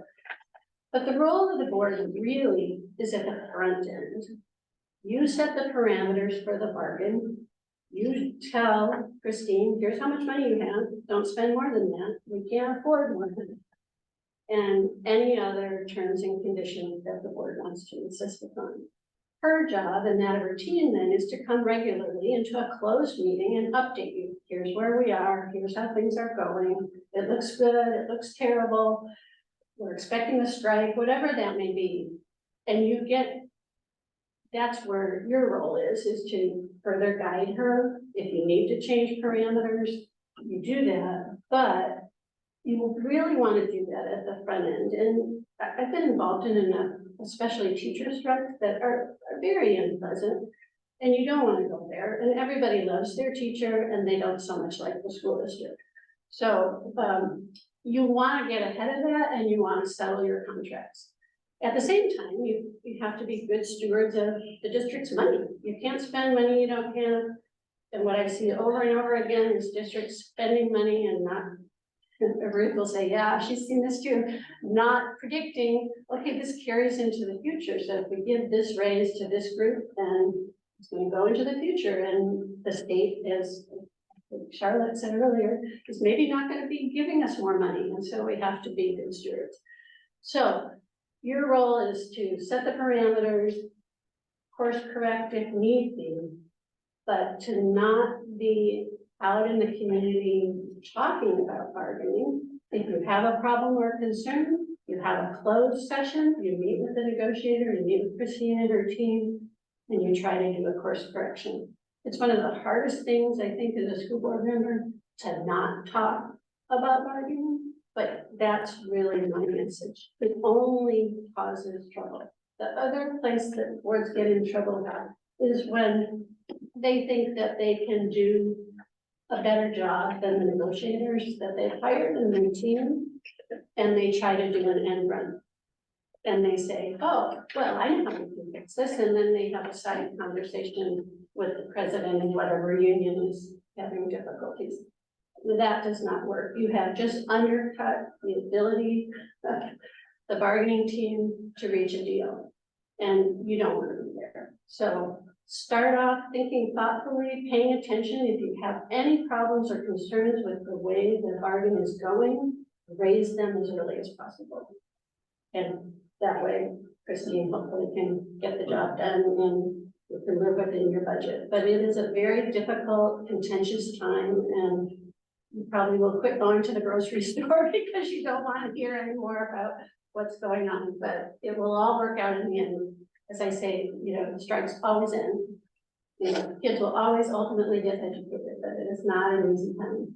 So I don't know, do you have bargaining coming up this spring? We do, yes, with our teacher association. Okay, well then this is timely. Do you want to add anything, Christine, about what you would desire of the board during negotiations? No, not at this time. We have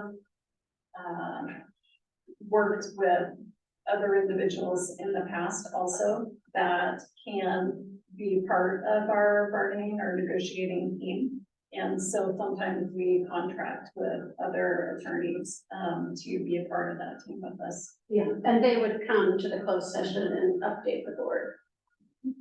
So the board has an important role. It's just not really a public facing role. Did you want to add anything, Deborah? Based on your. I think the only thing I would suggest is that we will get to that point in the not too distant future where we kind of talk with the board about parameter setting. And really what that is the board has already adopted the budget that Ruth's office has worked on. And so we'll just remind the board of that budget, and you sort of set a schedule for updates for And this is, it's uncomfortable when the people are in your meeting and they're talking to you and you don't get to say anything and you have to, like, I'm not good at keeping my face in a neutral, but you have to keep, like, and it's uncomfortable, right? Because they get to say and we don't get to respond. I was wondering, sorry, to Yeah. interject. Do you tell the people that, we can't answer so they don't think we're being rude? I don't know. It's usually how we start out public comment. Okay, I just wonder, or like the book we were reading, I don't know if they knew what book we were talking about, so.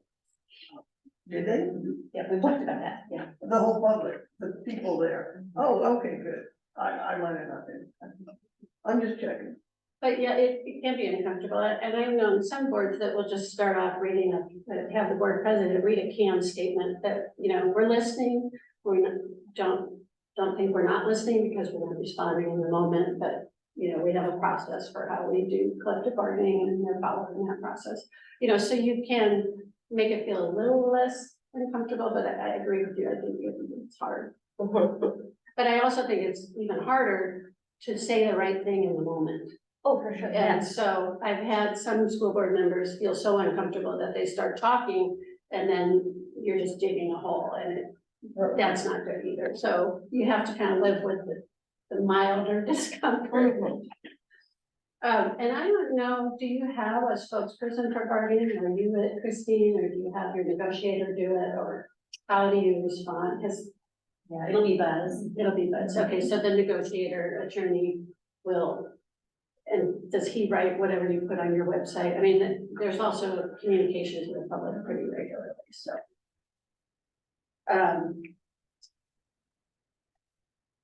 And I guess I would just finally say on bargaining, before we go off onto multiple other topics, and I know we're running short on time here, is just to remember that you will get through it and there will be a deal, no matter how dark it seems at times. It will get done. All the contracts get settled. Yes. All right, so, any questions on bargaining? Okay, so I just wanted to talk about some other quick things. Personnel actions. One of the things school board members get asked about a lot is like, why didn't you fire that bus driver? Or why is that teacher still here? Or that principal is not doing his job, or, you know, all those kinds of things you will hear over your tenure. You're nodding knowingly. So for the newcomers, there's really three kinds of employees that work for a school district. There's administrators, there's teachers, and then there's everybody else that we call classified, which just means they don't have a teaching certificate. And the board hires everybody, but they don't fire everybody. And that seems, I think, kind of counterintuitive. But you will be informed by Deborah and Christine when there are difficulties with an employee, and if they are contemplating making a recommendation that a person be terminated. But the odd part is that for teachers, the board doesn't act on the termination. So the notice of termination, or the notice that we're not bringing you back because we don't think you're a competent teacher, comes from the superintendent. And then there's a whole legal process that the board is not a part of. It goes to an independent hearing officer, and the independent hearing officer decides whether you have grounds to terminate the teacher or to remove them for not being a competent teacher. And it just, and it's different for classified, and it's different for some administrators, for classified administrators. For classified, you will have more of a say, and you will act on a recommendation for termination. But I just wanted to preview that it may feel like, hey, that seems like a pretty important decision. Why am I not involved in it? Your involvement will be guiding Deborah. If you feel like she's going down the wrong pathway, which she will tell you about in executive session, you need to let her know. Otherwise, she's going to make her decision, and then the independent hearing officer is going to decide. And we've had a few of those independent hearing officer cases in Stanwood over the years. Successful, I might add. But it always strikes me as a little bit odd how with classified employees you have more of a role. And then as we talked about collective bargaining, so much of what happens after a termination occurs is through the grievance process. And once again, sometimes you have a role, like it might come to you depending on the bargaining agreement, but more often than not, it goes to an arbitrator. And so you're kind of on the sidelines watching. So that's something you should know about.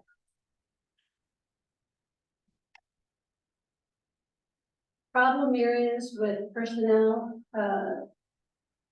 action items are publicity. Again, this is where you have to kind of have that poker face, you're not commenting, you're not talking about it. And avoiding undercutting the administrative decision. If you have a problem with the direction the district is going, you don't wait until after the decision is made, you make your concerns known at the front end. Just kind of the no surprises rule. Student matters, special education, student discipline, harassment, intimidation, and bullying. Those are all areas that the board hears about quite a bit, but your role in them is fairly limited to somebody who brings an appeal all the way forward for harassment, intimidation, and bullying, and for student discipline. And on the special ed side, there's a whole nother legal procedure that parents go through if they're unhappy with the education that their children are getting, and the board's role is minimus. For, as school board members, if you have concerns about how a child was treated in any of those spheres, my recommendation is to let your individual concern be known to the superintendent. And the superintendent's job will be to figure out what, if anything, is going on, what you need to be told about it, and to figure out solutions. So it's really kind of a, if you have an individual concern or a community member that has a concern, just getting it to the superintendent so the right people can hear about it and take whatever action might be appropriate. And then just to circle back on the confidentiality thing, so when we get those updates from the superintendent on those concerns, just so we're aware and in the loop, those fall into the same confidentiality things as like the executive session. Generally, like you wouldn't share those openly with the public or If things it's like like that. information about an individual student, absolutely. Absolutely.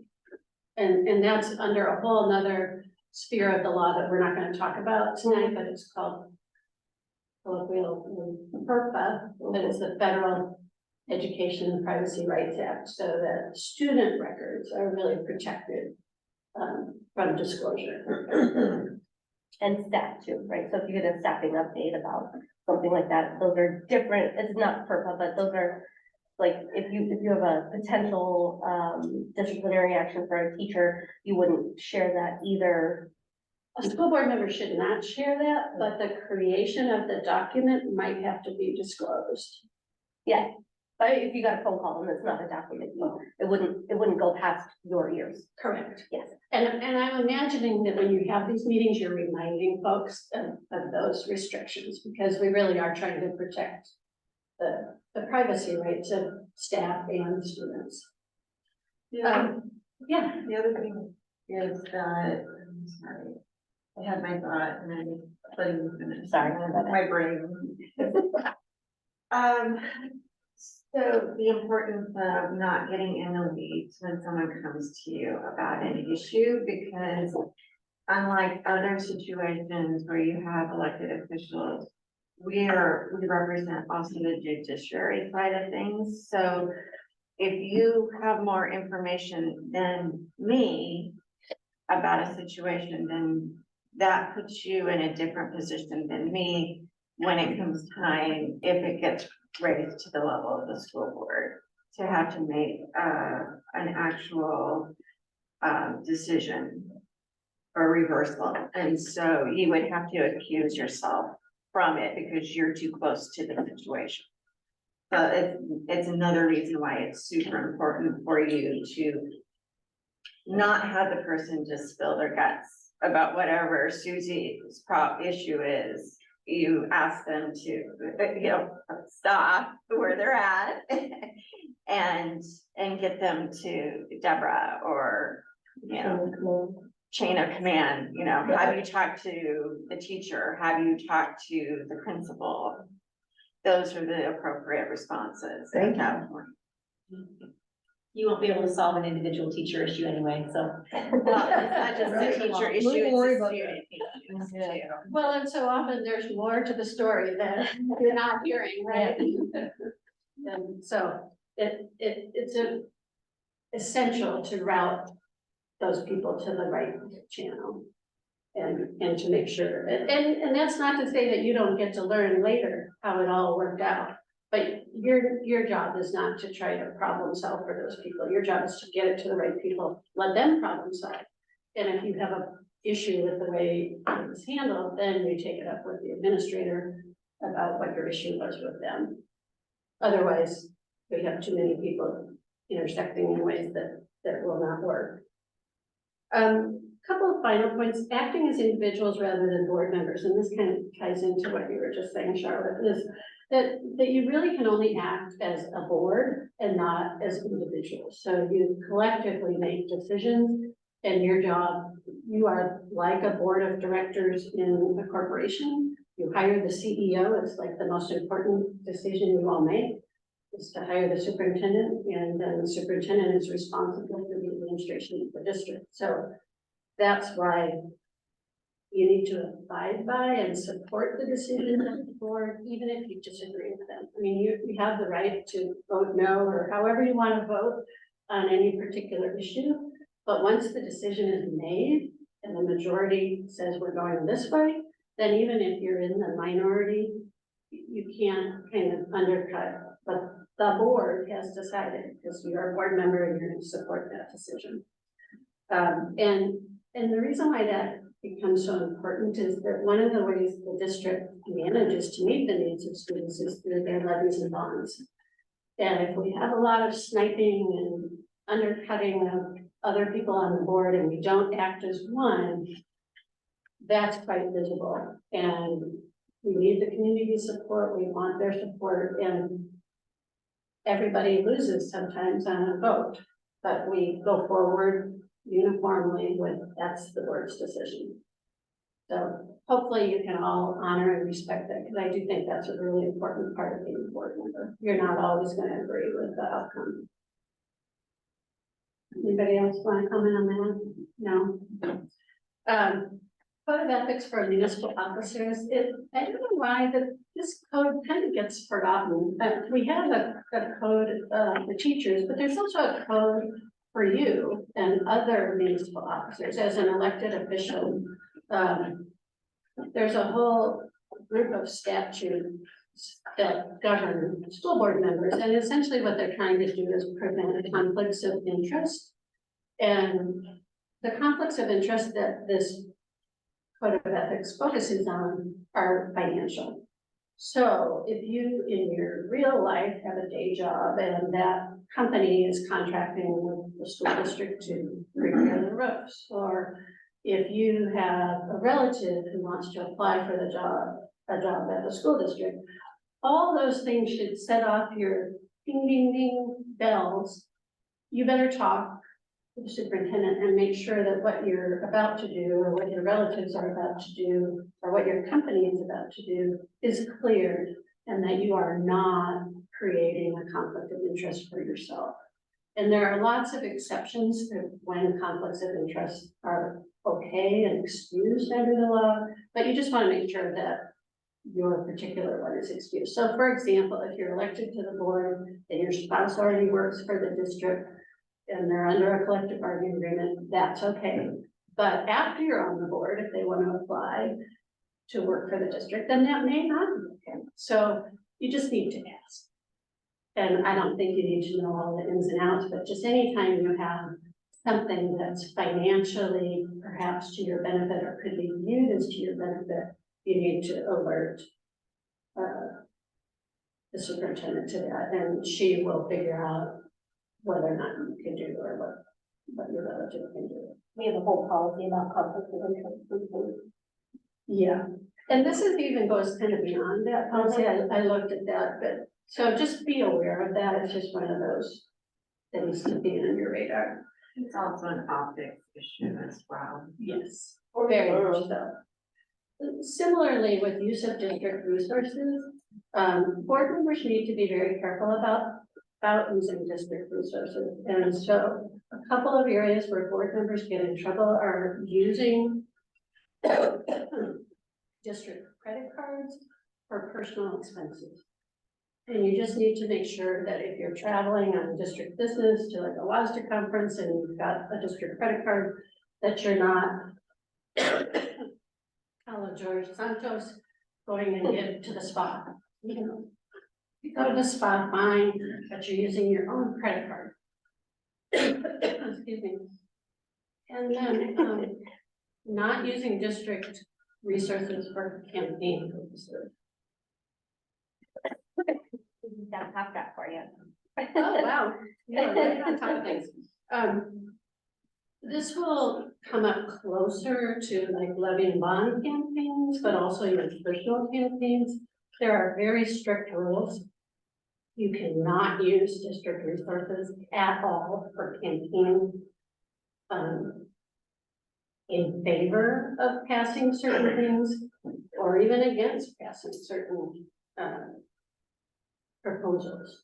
So when you get closer to that, you'll probably be issued some guidelines about what you can and can't do, like where you can district buildings available.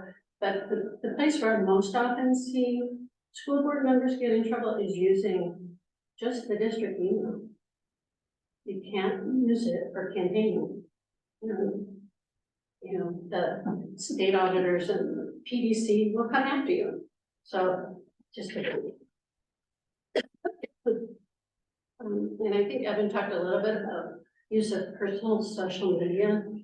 You're now elected officials, and so things that you post on social media that other people see, you are a representative of the district. So keep it professional. Try not to mix up social and business accounts, and keep it so that if it were on the front page of the paper, it would be fine.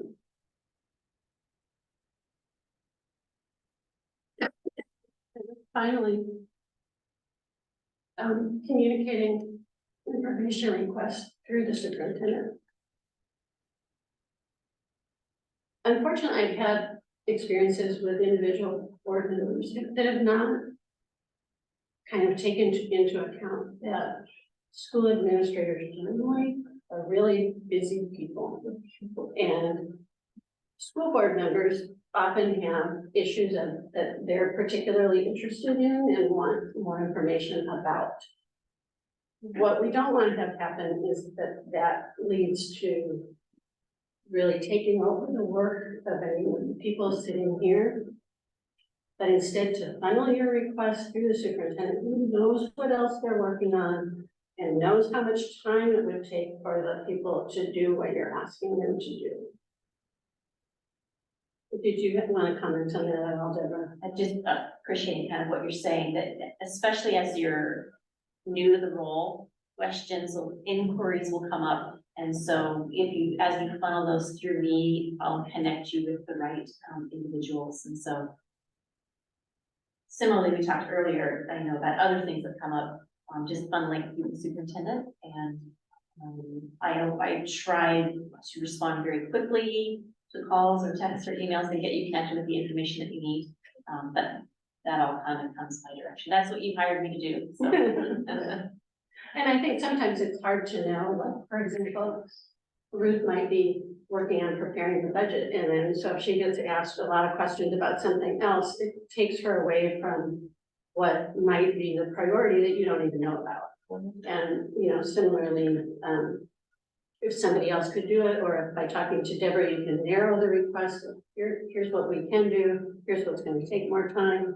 It will make everybody's job easier, and hopefully you'll get exactly the information you need. It just might not be instantly, and it will be, and maybe it'll be an important enough issue that Deborah wants to share with everybody and not just a one-on-one thing. And that's the other thing. If you go directly to, you know, whatever administrator you think would have info about it, you may, the rest of the board might be interested also. You might not be the only one that has that question. You know, somebody else. So if you reply, just reply to you, reply to the whole book. And I just have to, when Deborah said texting me, remember, those requests are gonna be, if they're done by text, it's gonna be a public record. So if you have a sensitive matter you wanna talk with about the superintendent, you pick up a phone. You don't leave a voice message, you don't text, all those voice messages are now transcribed, as you know. So it just is so important to remember to just use the phone, and I'm sure you have it probably with you 24/7 practically, and she will call you back, but especially if it's an issue that you think is controversial, that's definitely you have an in-person meeting or a phone call, and don't be committing a lot of things to writing. That would be my final comment, and I'm happy to answer any questions you have. I know you got other things on your agenda, so if we've exhausted your capacity to hear from a lawyer, I understand that. One way to spoil your first meeting is bring in a lawyer. Yeah. Any questions for Val? And if you think of something later, just ask Deborah. She, people that have been in this business for a while, they're really quasi lawyers and they know pretty much everything already. So she can mostly answer probably anything you would ask, and if not, she'll get the info she needs. I would just say forever in doubt, ask before you do it, right? Like if there's any questions or thoughts or, ooh, maybe, like, raise your hand and ask before you do it. Really good advice. You don't know what you don't know. Oh, 100%, yeah, Yeah. yeah, always ask. All right. Well, thanks for having me, and good luck to all of you working with your new board. Thank you. Thank you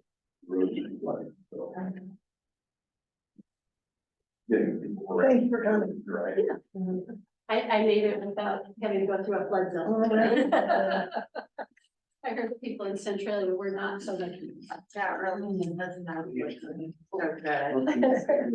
One more items. You don't have to wait for me, but I have to use the restroom, but I'll come back and bring it. Yeah.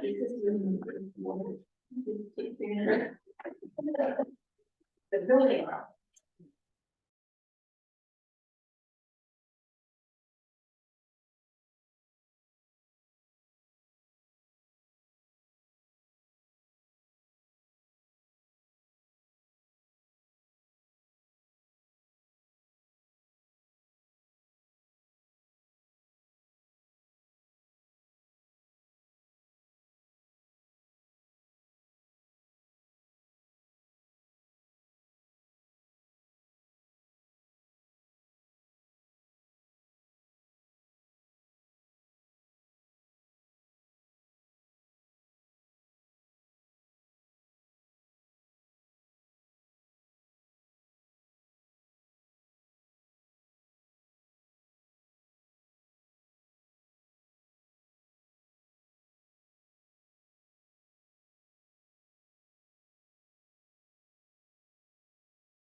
third item is the review of our bidding protocol.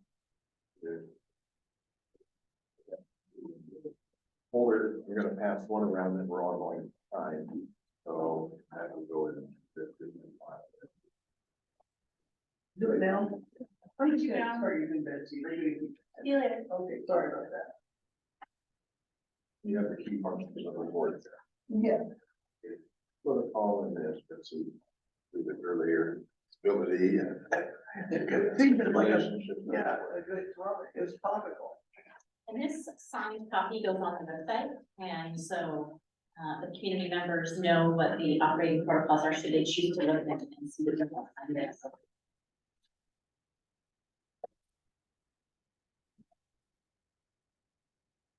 Brings us to the end of our comment.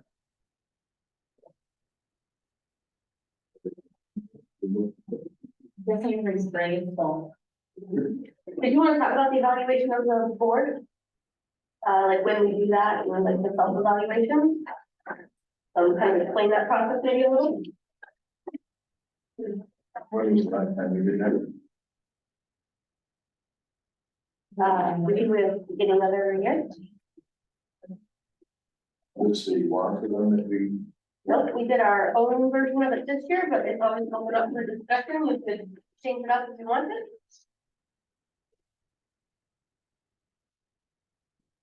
I believe we also decided that we wanted to revisit our equity goals, but we decided we were waiting until we had the new board members.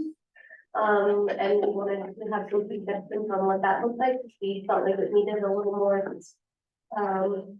substance to it. I think that's what you and Director Bays had indicated. So I don't know if you wanted to, if that was gonna be something we did at the end, or if we wanted that for next year, or what the thoughts were there. But that was something that we had discussed and put a pin in until we had our new directors on the board. We give them a little time to settle in. We did that.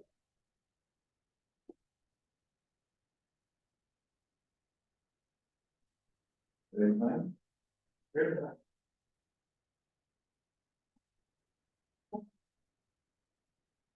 Thank you.